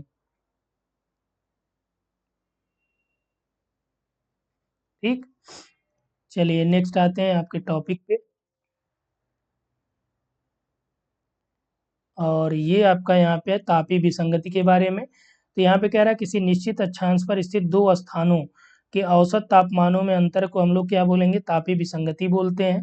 जब दो स्थानों में औसत तापमानों का अंतर अधिक या कम हो जाता है एक के सापेक्ष, तो क्रमशः इसे धनात्मक और ऋणात्मक कहा जाता है। जैसे जिसका ज़्यादा होगा उसको धनात्मक, जिसका कम होगा उसको ऋणात्मक। गर्मियों में महाद्वीपीय भागों में धनात्मक और महासागरीय भागों में ऋणात्मक विसंगति देखी जाती है। इसका उल्टा शीत ऋतु में होता है। गर्मी में महाद्वीप धनात्मक होगा और महासागर ऋणात्मक। शीत ऋतु में क्या होगा कि जो तापमान विसंगति होगी ये महाद्वीपों पे ऋणात्मक होगी और सागरों में धनात्मक, क्योंकि सागर जो है, जल जो है जल्दी गर्म नहीं होता, यानी लेट गर्म होता है, लेट ठंडा होता है। ठीक है। आगे देखिए रुद्धोष्म ताप परिवर्तन, ये भी पूछा जाता है कि जब कोई बाहर से न उष्मा ले और न अंदर से उष्मा दे। ठीक है, अचानक परिवर्तन होता है। तो रुद्धोष्म ताप परिवर्तन क्या होता है, अचानक होता है। जैसे टायर्स का फटना, जो आप बाइक चलाते हैं या साइकिल चलाते हैं तो उसमें अचानक जो आपका साइकिल टायर से भस्ट हो जाता है, तो वो किस परिवर्तन के द्वारा होता है, एडियाबेटिक प्रोसेस होता है, इसे एडियाबेटिक कहते हैं। ठीक है। एनाबेटिक और कैटाबेटिक कौन है, ये आपने जान लिया है। अब ये एडियाबेटिक प्रोसेस है, इसमें क्या होता है कि अचानक परिवर्तन होता है, ना तो बाहर से अंदर उष्मा जाएगी ना अंदर से बाहर आएगी। इससे क्या होगा, वो कंट्रोल यानी बैलेंस नहीं करेगा और जो है यहाँ पे आपका टायर जो फट जाते हैं। तो आयतन में परिवर्तन के कारण जो है यहाँ पे ताप बदल जाता है। तो वायु के गर्म होकर ऊपर उठने के कारण क्या होगा, वायुमंडलीय दाब में कमी से उसके आयतन में क्या होगा, प्रसार होता है और इस प्रकार वह क्या होगी, ठंडी होती जाती है। और ये जो दर होता है ये आपका 1 किलोमीटर पे यानी 1000 मीटर पे 10 डिग्री सेंटीग्रेड होता है। ध्यान रखिएगा, ये प्रश्न आपका यहाँ से पूछा जाएगा कि जो एनाबेटिक है, रुद्धोष्म ताप दर है, वो आपका 10 डिग्री प्रति 1 किलोमीटर है। जो नॉर्मल लैप्स रेट है वो आपका कितना है, 6.5 है प्रति किलोमीटर है। ठीक है। और जो आपका इसमें देखिए आपका शुष्क रुद्धोष्म और आर्द्र रुद्धोष्म दो तरह के प्रोसेस काम करते हैं। जब वायु नीचे उतरती है तो क्या होता है, वायु दाब में वृद्धि के कारण आयतन में प्रसार नहीं होता है और ताप में वृद्धि हो जाती है। जबकि क्या होगा, आरोही और अवरोही वायु में ऊष्मा में जो परिवर्तन क्या होता है, नहीं होता है। ठीक, तो ये आपका यहाँ से क्लियर हो गया होगा। आगे देखिए, जो हमने कहा था कि आपसे कि रुद्धोष्म परिवर्तन के प्रकार जो है दो होते हैं, एक आपका शुष्क रुद्धोष्म होता है, एक आपका आर्द्र रुद्धोष्म होता है। तो जो शुष्क रुद्धोष्म है, अभी देखिए आपका जो हरियाणा टेट अगर आप लोगों ने दिया होगा वहाँ पे पूछा गया था, यूजीसी में भी पूछा गया प्रश्न है, मैच कराने वाले में। तो शुष्क रुद्धोष्म जो है ये ताप परिवर्तन जो है क्या होता है, शुष्क वायु राशि का ऊपर उठना या नीचे उतरना होता है। 10 डिग्री सेंटीग्रेड क्या होती है प्रति 1000 मीटर पे, या 5.5 डिग्री फ़ारेनहाइट 1 किलोमीटर पे, ठीक है। और आर्द्र उद्योग देखिए ये सब पहले ही आप लोगों को प्रोवाइड कराया है मैंने, ऐसा नहीं कि अभी लिख के आपको दे रहे हैं, ये पहले ही कराया गया। ये आपका क्या है, ड्राई एडियाबेटिक प्रोसेस है, इसको ध्यान रखिएगा। और यही सेम बना के अभी हरियाणा वालों के लिए दिया था, ठीक है, कि 5 डिग्री 5.5 डिग्री फ़ारेनहाइट में दिया था। तो ये ध्यान रखिएगा, जहाँ पे सेंटीग्रेड होता है और फ़ारेनहाइट होता है उसको चेंज करने के लिए होता है C/5 F-32/9, ठीक है। ये फार्मूला था, C क्या सेंटीग्रेड, F क्या फ़ारेनहाइट। इसकी जगह एक का मान पुटअप करिए और यहाँ से आप सेंटीग्रेड या फ़ारेनहाइट में निकाल लीजिए, ठीक है। आर्द्र दोष में जो ताप परिवर्तन होता है, इसमें क्या होता है कि वायुमंडल में ऊपर उठते संतृप्त वायु जिस दर से क्या होती है, ठंडी होती है, उसे आपका वेट एडियाबेटिक प्रोसेस कहते हैं। और ये आपका 6 डिग्री सेंटीग्रेड प्रति 1000 मीटर पे होती है। तो ध्यान रखिएगा, जो वेट है ये आपका 6.5 है, 6.6 है, और जो आपका ड्राई है वो क्या है, 5.5 है। ये क्या है, फ़ारेनहाइट में है, ये आपका फ़ारेनहाइट में, ये डिग्री सेंटीग्रेड है। तो जो आपका ये हो जाएगा, ये आपका 10 डिग्री सेंटीग्रेड हो, 10 और 6, ठीक है। उच्च तापमान वाले औद्योगिक नगरों और महानगरों में इसीलिए ऊष्माद्वीप की संज्ञा इसको दी जाती है। चलिए तापमान की बात करें, किसी स्थान पर मानक अवस्था में मापी गई भूतल से लगभग 1 मीटर ऊंची वायु की गर्मी को उस स्थान का तापमान कहते हैं। परिभाषा देखिए, इंटरव्यू वगैरह के लिए इंपॉर्टेंट है। यूजीसी नेट में तो परिभाषा इसकी नहीं पूछेगी, लेकिन यहाँ से आप देख सकते हैं। अब देखिए, जो यूजीसी नेट या जेआरएफ में या असिस्टेंट प्रोफेसर में आपसे पूछा जाने वाला है। तो अभी हमने आपको बताया था तापमान व्युत्क्रमणता के प्रकार, जो 3 टाइप में बेसिकली आपसे दिया गया था। अभी देखिए यहाँ पे क्या कर रखा है, तापमान वितरण व्युत्क्रमणता के जो अन्य रूपों में, कि भूपृष्ठीय तापमान व्युत्क्रमणता, ये आपका तीनों जो टाइप थे उसी में आ गया था। तापी प्रतिलोमन में एक आपका अभिवहनीय था, एक आपका यांत्रिक था, एक आपका तापी प्रतिलोमन था, ठीक है, या धरातलीय अपृष्ठीय। तो पृष्ठीय ताप व्युत्क्रमणता है, अभिवहन है, उच्च पृष्ठीय ताप व्युत्क्रमणता, वायु प्रवाह तापमान व्युत्क्रमणता, ये एनसीईआरटी के अकॉर्डिंग है, ठीक है। आगे इनके भी 3 टाइप है, एक आपका वाताग्रीय, घाटी और धरातलीय हो गया, ठीक है। तो इसको आप ध्यान रखिएगा, जो प्रवणता के प्रकार है, कई बार डायरेक्ट हूबहू यही पूछ लेता है। अब देखिए तापमान में हम लोगों ने जो बात करी, परिभाषा आपने देख लिया, ठीक है। अब तापमान का जो ट्रांसफ़र होता है, बेसिकली आप 3 रूप जानते हैं। परिचालन, इसको शुरुआत में ही हमने बता दिया, विकिरण और संवहन। फिगर देख लीजिए, यहाँ पे हमने इसीलिए ऐड कर रखा है,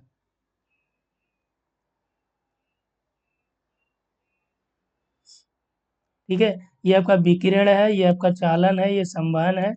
एक और है आपका क्या, अभिवहन है। तो क्षैतिज रूप में जो ऊष्मा स्थानांतरण होता है वो आपका अभिवहन या एडवेक्शन होता है, ठीक। ये 3 टाइप है, इसको आप ध्यान रखिएगा, शुरुआत में ही हमने करा दिया है, तो उसको दोबारा से आप वीडियो देख लीजिएगा।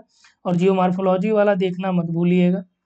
तापमान के वितरण को प्रभावित करने वाले कारक, ठीक है। अब यहाँ पे देखिए एक और दिया है कि सौरविक विद्युत चुम्बकीय विकिरण में 4 तरह के स्पेक्ट्रम आपको देखने को मिलेंगे, ठीक है, सूर्य तप का। तो इसमें देखिए शॉर्ट वेव यानी कि जो छोटी तरंगे हैं उसका ये क्रम है। तो फर्स्ट में आपका वाई रेज है, एक्स रेज, अल्ट्रा वायलेट है, ठीक है, एक्स वाई रेज हो गई। और यहाँ पे सेकंड में जो आपका है बिग ब्योर है, विजुअल से लेके ये आपका अनविजुअल तक। उसके बाद तीसरी जो शॉर्ट वेव्स में आती हैं, ये इंफ्रारेड है, 50% के आसपास सूर्य तप ये ऑब्जर्व करती हैं। और ये 41%, ये आपका 9%। इधर देखिए ये सूर्य तप ऑब्जर्व का दिया है परसेंटेज। चौथा है जो लॉन्ग वेव यानी कि जो बड़ी तरंगे होती हैं, जिसमें आपका रडार है, रेडियो वेव्स है, ठीक। आगे देखिए यहाँ पे आप ये डायरेक्ट पूछ सकता है, ये आप थोड़ा सा ध्यान देते हुए चलिएगा। तापमान को प्रभावित करने वाले कारक में अक्षांश है, धरातल से ऊंचाई, स्थल एवं जल का प्रभाव, सागर से दूरी, समुद्री धाराएं, हवाएं, ढाल का स्वभाव और धरातल की बनावट, ये आपका जो है किसी स्थान के तापमान को प्रभावित करेंगी। कारण क्या है, जो आपका 0 डिग्री पे स्थित प्लेस है वहाँ पे टेम्परेचर ज़्यादा मिलेगा, तो अक्षांश हो गया। ध्रुवों पर जो होंगे कम मिलेगा। सागर तल से ऊंचाई, जो सागर तल से अधिक ऊंचाई होगी उस पर टेम्परेचर अलग, जो सागर तल से कम ऊंचाई होगी उस पर टेम्परेचर अलग प्राप्त होगा। स्थल और जल का प्रभाव भी जो है तापमान के वितरण को प्रभावित करता है। तो तापमान के वितरण दो टाइप के होते हैं। अब प्रभावित वाले हो गए, इसका जो डिस्ट्रीब्यूशन है दो टाइप का हो गया, एक क्षैतिज और एक लंबवत होता है। ठीक है, अब यहाँ पे प्रादेशिक और लंबवत या क्षैतिज दो तरह से हो गया। रुद्धोष्ण ताप परिवर्तन आपने देख लिया, तापांतर दैनिक वार्षिक सम विसंगति तापक्रम। ठीक है, अब देखिए यहाँ पे तापमान का जो वितरण है वो प्रादेशिक वितरण की विषुवत रेखीय जो आपका है ये 0 से लेके 5 डिग्री, जो ITCZ है ये 5 से लेके 12 डिग्री, उष्णकटिबंधीय क्षेत्रों में 12 से लेके 25 डिग्री, उपोष्णकटिबंधीय क्षेत्रों में 25 से लेके 45 और शीतोष्ण में 45 डिग्री। ये अक्षांशों का जो वितरण है उसकी बात कर रहा है कि इतने के आसपास। ठीक है, टुंड्रा और ये आपका टुंड्रा और ध्रुवीय या पोलर हो गए। चलिए यहाँ पे आपका सूर्य तप और तापमान को एक बार फिर से डिफाइन करा है कि सूर्य का जो बाहरी वातावरण है इसका तापमान कितना 6,000 के आसपास है। ठीक, विकिरण से विकिरण तरंगे लघु तरंगे होते हैं। सूर्य तप इसे कहते हैं, सूर्य तप और तापमान में अंतर समझ लीजिए, ये इंपॉर्टेंट है। सूर्य से पृथ्वी को प्राप्त होने वाली उष्मा क्या हो गई, सूर्य तप होगी। तापमान क्या होता है, तापमान उष्णता की माप होती है और कोई वस्तु गर्म या कितना ठंडा है ये उसको आप छूने से अनुभव करने से पता पाएंगे। सूर्य तप की माप कैलोरी में करी जाती है, जबकि जो तापमान है इसका जो है डिग्री सेंटीग्रेड फ़ारेनहाइट या रीमर पैमाने में है। सूर्य तप जो उष्मा सूर्य धारण करता था यानी करता है, या जब कोई उष्मा धारण करती है तो वो क्या होती है, गर्म हो जाती है और यही आपका सूर्य तप होता है। सूर्य तप के प्रभाव से ही क्या होता है, तापमान उत्पन्न होता है, अर्थात सूर्य तप और तापमान दोनों एक दूसरे के कारण प्रभाव के रूप में संबंधित हैं। उष्मा का संचरण जो है उष्मा मात्राओं में अंतर होने से नहीं होता सूर्य तप में, जबकि तापमान में क्या होता है, उष्मा का जो संचरण है वो एक पदार्थ से दूसरे पदार्थ में जो तापमान का अंतर होता है उसकी वजह से उष्मा का संचरण यहाँ पे होता है। जबकि सूर्य तप में देखिए प्रभावित करने वाले कारक में क्या क्या है, पृथ्वी का अपने अक्ष पे झुकाव, सूर्य की किरणों का जो कोण है नति कोण, दिन की अवधि, वायुमंडल की पारदर्शिता, स्थल का विन्यास और कलंकों की संख्या, ये सभी निर्भर करती है। जबकि तापमान वितरण के लिए अक्षांशीय वितरण, ऊंचाई, जल और स्थल का प्रभाव, समुद्री धाराएं, प्रचलित पवनें, तो इनकी विषमता तापमान में जो प्रभावित करने वाले कारकों में से आपका ये भी एक है। ठीक है, नेक्स्ट आ जाइए।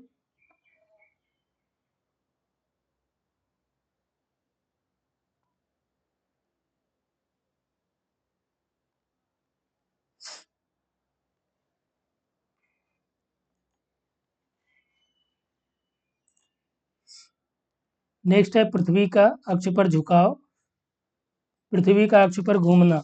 तो पृथ्वी के चारों ओर क्या है, परिक्रमा, यानी परिक्रमण की कक्षा से लगभग 66.5 डिग्री क्या है ये कोण बना है, जो विभिन्न अक्षांशों पर प्राप्त होने वाले सूर्य तप को प्रभावित करता है। नति कोण है, पृथ्वी से सूर्य की दूरी हो गई। ठीक है, और वायुमंडल की पारदर्शिता, ये सारा कुछ बताया जा चुका है। अब यहाँ पे देखिए जो नेक्स्ट यहाँ पे मेंशन है, तापमान विषमता के कारण। तो विश्व का सबसे गर्म स्थान आपका लीबिया का अल अजीजिया है, सर्वाधिक ठंडा बोस्टाक का है, और अधिकतम औसत तापमान जो है इथियोपिया में, ठीक है, ड्लोक के पास है। न्यूनतम जो औसत तापमान ये पोल ऑफ कोल्ड के पास है, और दिन के उच्चतम एवं निम्नतम तापांतर को दैनिक तापांतर और महीने के उच्चतम निम्नतम को दैनिक तापांतर नहीं बल्कि मासिक तापांतर कहा जाता है। अक्षांशीय वितरण देखिए कहाँ पे कितना, 0 डिग्री पे 100% है आपका, ठीक है, 30 पे आपका 88% है, 45 पे आपका 75 है, और 90 डिग्री पे आपका 42% है लगभग। ठीक है, अक्षांशीय वितरण में आपका उष्णकटिबंधीय पेटियां जो है एक ये हो जाती हैं, शीतोष्ण पे आपका दो हैं, शीत कटिबंध में दो पेटियां। ठीक है, ऊंचाई बढ़ने के साथ क्या होता है, ताप में गिरावट होता है, 165 पे 1 डिग्री होता है, 1 किलोमीटर में 6.5 होता है। किलिमंजारो की बात करें हम लोग तो ये बर्फ से आच्छादित है, और इसी प्रकार जो है ग्वांझाऊ, कोलकाता, देखिए एक पॉइंट है ये, ग्वांझाऊ और कोलकाता दोनों एक ही अक्षांश पे हैं, लेकिन तापांतर में क्या अंतर पाया जाता है, क्यों, क्योंकि इनका मीन सी लेवल से जो डिस्टेंस हाइट है वो अलग अलग पाई जाती है। स्थल का प्रभाव, समुद्री धाराएं, प्रचलित पवनें, ठीक है, ये सभी क्या करती हैं उसको प्रभावित। अब देखिए वायुमंडल का गर्म और ठंडा होना, तो सूर्यातप जो है पृथ्वी को प्राप्त करने, यहाँ पे दिया है कि जो सूर्यातप पृथ्वी को प्राप्त करने से होता है वह लघु तरंग दैर्ध्य के रूप में होता है, और पृथ्वी द्वारा क्या होता है कि जब उत्सर्जित किया जाता है तो दीर्घ पार्थिव विकिरण के रूप में होता है। यही विकिरण क्या वायुमंडल को गर्म करता है। ध्यान दीजिएगा, जो वायुमंडल गर्म होता है किससे होता है, धरातल से जो आपका पार्थिव विकिरण निकलेगा ऊपर, उसकी वजह से आपका वायुमंडल गर्म होगा। और ये जो आपका किन तत्वों पर आधारित होता है, तो चालन है, विकिरण है, संवहन है और अभिवहन है। ठीक है, वही जो आपका ऊष्मा स्थानांतरण। तो विकिरण में बिना माध्यम के होता है। ये देखिए आपका कन्वेक्शन वाला, ठंडी वायु गर्म वायु की स्थान लेती है। एडवेक्शन में क्या होता है, उष्मा का क्षैतिज स्थानांतरण वाली प्रक्रिया को हम लोग क्या बोलेंगे, अभिवहन कहते हैं। ठीक है, दैनिक तापांतर की हम लोग बात करें तो यहाँ पे देखिए आपका दिया गया है कि भूमध्य रेखा से ध्रुवों की ओर जाने पर दैनिक तापांतर बढ़ता है। दिन के उच्चतम और रात के निम्नतम को दैनिक तापांतर, यानी एक दिन वाला जो टेम्परेचर है। ठीक है, सर्वाधिक ताप दिन के समय जो है 2 से लेकर 4 बजे होता है। ध्यान रखिएगा, क्यों, क्योंकि सूर्यातप को पृथ्वी द्वारा पार्थिव ऊर्जा में बदलने में क्या होता है, समय लगता है। इसकी विशेषताएं क्या होती है दैनिक तापांतर की, कि समुद्र के किनारे दैनिक तापांतर कम होता है। मैदानी भागों की अपेक्षा पहाड़ी भागों में जो तापांतर क्या होता है, ज़्यादा पाया जाता है। ध्यान रखिएगा, मैदान की अपेक्षा पहाड़ी में तापांतर ज़्यादा पाया जाएगा। क्यों, क्योंकि पहाड़ियों में जैसे दिन में मान लीजिए ज़्यादा टेम्परेचर हो गया तो रात में और ठंडा हो जाता है। तो जो तापांतर क्या हो गया, गर्म और ठंडे में मैक्सिमम और मिनिमम में निकाला जाता है। गर्म शुष्क मरुस्थल व बर्फ से ढके स्थानों का जो तापांतर ये भी अधिक होता है। यदि आकाश में बादल है तो क्या होगा, तापांतर जो है आपका कम हो जाएगा। ठीक है, क्योंकि मैक्सिमम मिनिमम वहाँ पे कम हो जाता है। वार्षिक तापांतर की बात करें तो एक वर्ष के अधिकतम और न्यूनतम तापांतर को हम लोग क्या बोलते हैं, वार्षिक तापांतर कहते हैं। और ऋतु परिवर्तन यहाँ पे देखिए आपका जो है कि पृथ्वी का अपने अक्ष पर 23.5 डिग्री झुके होने पर, जिससे क्या होता है, सीधी रेखा में 6 माह उत्तरी गोलार्ध में और 6 माह जो है दक्षिणी गोलार्ध में ये चमकती है। विशेषताओं की बात करें वार्षिक तापांतर की, तो भूमध्य रेखा पर तापमान जो है वर्ष भर एक सा रहता है, इसलिए जो यहाँ पे वार्षिक तापांतर क्या होता है, कम पाया जाता है। इसी प्रकार समुद्र तटीय क्षेत्रों में भी होता है। उत्तरी गोलार्ध की बात करें कि तापांतर अधिक, जबकि दक्षिणी गोलार्ध में तापांतर कम पाया जाता है। क्या कारण है, क्योंकि उत्तरी गोलार्ध में स्थल ज़्यादा है और दक्षिणी गोलार्ध में जल अधिक है। इसकी वजह से क्या होता है कि उत्तरी गोलार्ध में तापमान ज़्यादा हो जाता है, दक्षिणी में जो है कम पाया जाता है। ठीक, अब देखिए नेक्स्ट पॉइंट है आपका उष्मा बजट। उष्मा बजट में क्या होता है कि जो भाग परावर्तित होकर वापस चला जाता है वही एल्बिडो होता है। एल्बिडो हमने पहले ही बात कर लिया। पृथ्वी का 35 होता है, सबसे ज़्यादा आपका बर्फ का होगा। ठीक है, और यहाँ पे दिया गया है कि जो उष्मा बजट है 65% या अवशोषित हो जाए, जिसमें क्या होता है 14% वायुमंडल लेता है, 51% जो है पृथ्वी के द्वारा अवशोषित करा जाता है। पुनः जो है अवशोषित जो है उसका 51% पार्थिव विकिरण के रूप में वापस आ जाती हैं, जिसमें क्या होता है 17 इकाई सीधे क्या है अंतरिक्ष में लौट जाता है यूनिट, और 34 यूनिट क्या होता है कि वायुमंडल में पार्थिव विकिरण के रूप में, तापीय संवहन के रूप में, उष्मा विक्षोभ, वाष्पीकरण, संघनन की गुप्त उष्मा के रूप में क्या होती है, ये अवशोषित कर ली जाती है। नेक्स्ट है वायुमंडल को सौर विकिरण से प्राप्त जो 14 यूनिट है, इसके अलावा पार्थिव विकिरण से 34 यूनिट जो प्राप्त होती है, तो ये क्या होगी, टोटल 48 इकाई जो है क्या होती है, वायुमंडल को सौर विकिरण प्राप्त होती है। ठीक है, ये पूछा जाता है। अंतरिक्ष में ये क्या करती है, फिर वापस कर देती है, अर्थात पृथ्वी द्वारा जो लौटाई गई कुल विकिरण कितनी हो जाएगी, 17 यूनिट हो जाएगी। ठीक है, और जो एब्जॉर्व करेगी वो 48 होगी। टोटल 65 इकाइयाँ जो है ये क्या करती हैं, वापस करी जाती हैं किसको, वायुमंडल में। ठीक, अब यहाँ पे देखिए सूर्य द्वारा क्या करा गया, 100 यूनिट जो है भेजा गया, 35 जो है क्या किया गया, रिफ्लेक्ट कर दिया गया, 65 लिया गया, जिसमें पृथ्वी अवशोषित करती, वायुमंडल दोनों। ठीक है, दोनों मिला के बात चल रही है यहाँ पे। जिसमें 14 जो है कौन करता है, वायुमंडल द्वारा अवशोषित करा जाता है। 51% क्या है जो है ये पृथ्वी द्वारा अवशोषित करा जाता है। ठीक, और जो पृथ्वी द्वारा अवशोषित करा जाता है वो पार्थिव विकिरण के रूप में भेजा जाता है। यही समझिएगा यहाँ से, जो 100 यूनिट आपकी आती है, ठीक ना, 100 यूनिट में 35 कौन ले लिया, 35 पहले ही रिफ्लेक्ट कर दिया गया, बचा 65 65। तो 65 में क्या हुआ कि 14 जो है आपका वायुमंडल में जो गैसें हैं ये सब ले ली, और 51 जो कौन लिया, ये आपका अर्थ सरफेस के द्वारा जो है ऑब्जर्व करा गया पार्थिवीकरण के रूप में। अब यही 51 कह रहा है कि जो 17 है यूनिट 51 से ये सीधे डायरेक्ट अंतरिक्ष में भेज दी जाती है कि भैया अपना ले लो, और 34 जो है ये क्या करा जाता है, वायुमंडल में वाष्पन और संघनन के रूप में चला जाता है। ठीक, तो ये कितने हो गए, 51 हो गए, वो ऊष्मा संतुलन हो गया कि नहीं। अब जो वायुमंडल में 14 लिया गया था वायुमंडल के द्वारा, और 34 जो है क्या किया गया, अंतरिक्ष में वापस करा जाता है, तो ये हो गया कितना 48।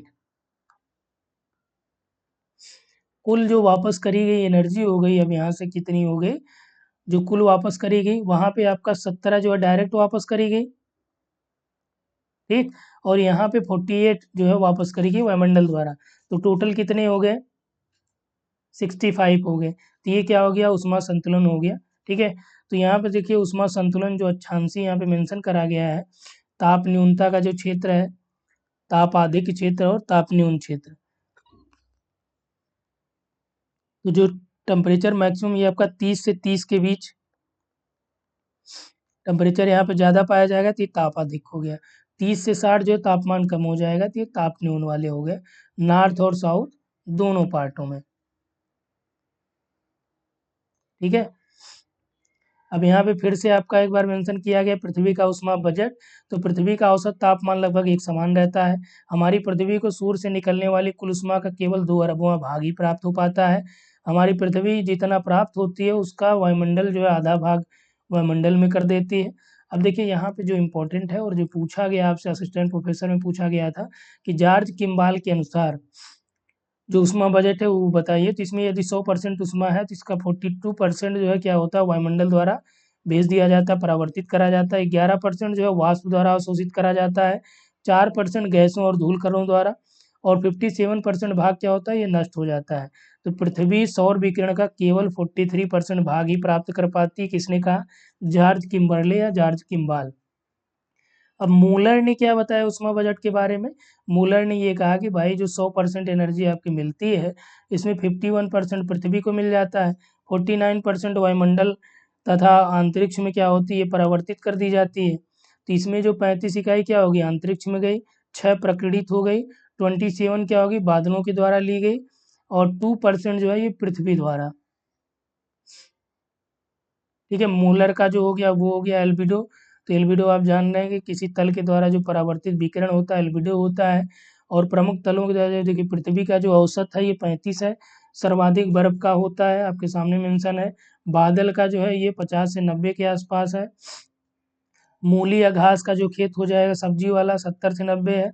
ठीक है, स्टेटस जो क्लाउड है 60 से 84 है, सीरो स्टेटस का 44 से 50 है। जो पुरानी बर्फ होती है वो 30 से 40 है, जो नई बर्फ है उसका 90 तक है। शुष्क जो रेत है उसका जो है आपका 25 से 30 के आसपास है। कंक्रीट का जो एल्बिडो है 17 से 27 है। सवाना घास का जो मैदान है 20 से 30 है। शुष्क जो मैदान होते हैं 25 से 30 है। और जो आपका आर्द्र मैदान है ये 15 से 20 है। ठीक है, जल में देखिए यहाँ पे जो आपका एल्बिडो है अक्षांशों के अनुसार 0 डिग्री पे 99 है, 10 डिग्री पे 35 है, 30 डिग्री पे 6 है, 50 डिग्री पे 22.5 है, 40 डिग्री पे आपका 2% है। ठीक है, तो सबसे ज़्यादा जो रिफ्लेक्शन यहाँ पे आपका देखने को मिल रहा है एल्बिडो का। घास के मैदान में देखिए 10 से 20 है, हरी फसल के लिए 3 से 15 है। जो पतझड़ वाले वन हैं, ठीक है, ये 10 से 20 है, और कोणधारी वनों का एल्बिडो 5 से 15 है, और ये एग्जाम में पूछा गया है भैया। ठीक, तो ये टोटल आपके हो गए क्लाइमेटोलॉजी वाले सेक्शन से। कुछ आपको जो एक्स्ट्रा यहाँ पे पढ़ने हैं वो आप देखिए जलवायु वर्गीकरण पढ़ लीजिएगा एक बार, आपके लिए ये है। जलवायु वर्गीकरण यहाँ पे मैं ऐड नहीं कर पाया, जिसमें आपको कौन कौन सा पढ़ लेना है। जलवायु वर्गीकरण में आपको क्या पढ़ना है, कोपेन को पढ़ना है, ये वीडियो यहाँ पे मिल जाएगा। थानथ्वेट को पढ़ लीजिए, और आपका चक्रवात पढ़ लीजिए। चक्रवात भी देखिए यहाँ पे ऐड नहीं हो पाया है, चक्रवात पढ़ लीजिए, नहीं तो मैं कोशिश करता हूँ आपको चक्रवात यहाँ करा देता हूँ।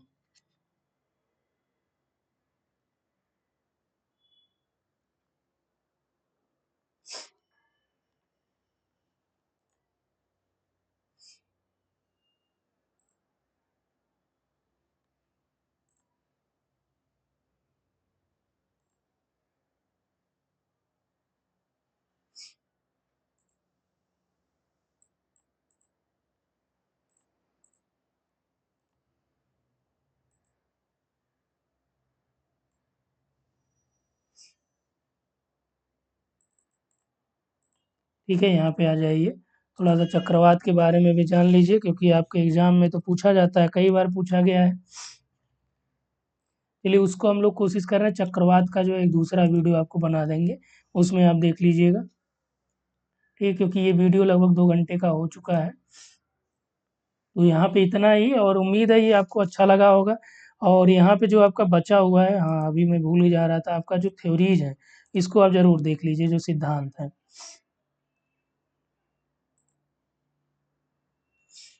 देखिए, यहाँ पे है कि जलवायु विज्ञान के जो सिद्धांत हो गए, जिसमें आपका देखिए ध्रुवीय वाताग्र सिद्धांत किसका है, ये बर्कनीज का है, 1918 में दिया। तरंग सिद्धांत के नाम से बर्डून का सिद्धांत भी इसे कहा जाता है। ये देखिए शीतोष्ण कटिबंधीय चक्रवात के सिद्धांत है, जिसमें जो है ध्रुवीय वाताग्र सिद्धांत में जो शीतोष्ण कटिबंधीय चक्रवात है, उसकी 6 अवस्थाएं बताएगी। किसने बताया, ये बर्कनीज ने बताया। गतिक संतुलन जो सिद्धांत है, या डायनेमिक थ्योरी, ये नेपियर, शा और लैम्पर्ट की है। ठीक है, ये भी आपका किससे रिलेट करती है, शीतोष्ण कटिबंधीय चक्रवात से। मानसून की जो उत्पत्ति है, उससे संबंधित जो सिद्धांत है, तापी संकल्पना हैले की है। ठीक है, यहाँ पे ध्यान रखिएगा। गतिज संकल्प, आप देखिए डायनेमिक थ्योरी दो हो गई, एक आपका लैम्पर्ट और शा की हो गई, जो शीतोष्ण कटिबंधीय चक्रवात से है। एक डायनेमिक थ्योरी जो आपका मानसून की उत्पत्ति से हो गई, जो फ्लोन की है। कोटेश्वरम की जो है पूर्वी जेट स्ट्रीम थ्योरी है। और वायुमंडलीय परिसंचरण जो सिद्धांत है, सिंगल सेल सर्कुलेशन मॉडल जो है, ये हेडली का है। और जो ट्राई सेल त्रिकोष्ठीय सेल सर्कुलेशन मॉडल किसका है, ये पॉलमिन का है। ठीक है, वर्षण से संबंधित जो सिद्धांत है, हिमकण सिद्धांत, आइसबर्ग का सिद्धांत जो है, ये बर्गरान का है। जो फ्यूजन थ्योरी है, संलयन सिद्धांत बोबेन का है। समेहक संगठन या समुच्चयन सिद्धांत जो है, ये मुइर का है। ठीक, बादलों के वर्गीकरण के बारे में हार्वर्ड ल्यूक ने दिया, नामकरण भी ल्यूक ने करा। ठीक है, ट्रोपोस्फियर स्ट्रेटोस्फियर को का नामकरण जो है डी बोर्ड टीजरेंस ने किया था। फ्रंटोजेनेसिस बर्गरान ने बताया था वर्ड। मेघ स्थिरता सिद्धांत बर्गरान का है, फंडिसेन का है। हीदर ग्राफ और क्लाइमोग्राफ के जो प्रणेता है, टीलर है। ग्रीन हाउस प्रभाव के बारे में आर्थेनियन ने इसे नामांकित किया था।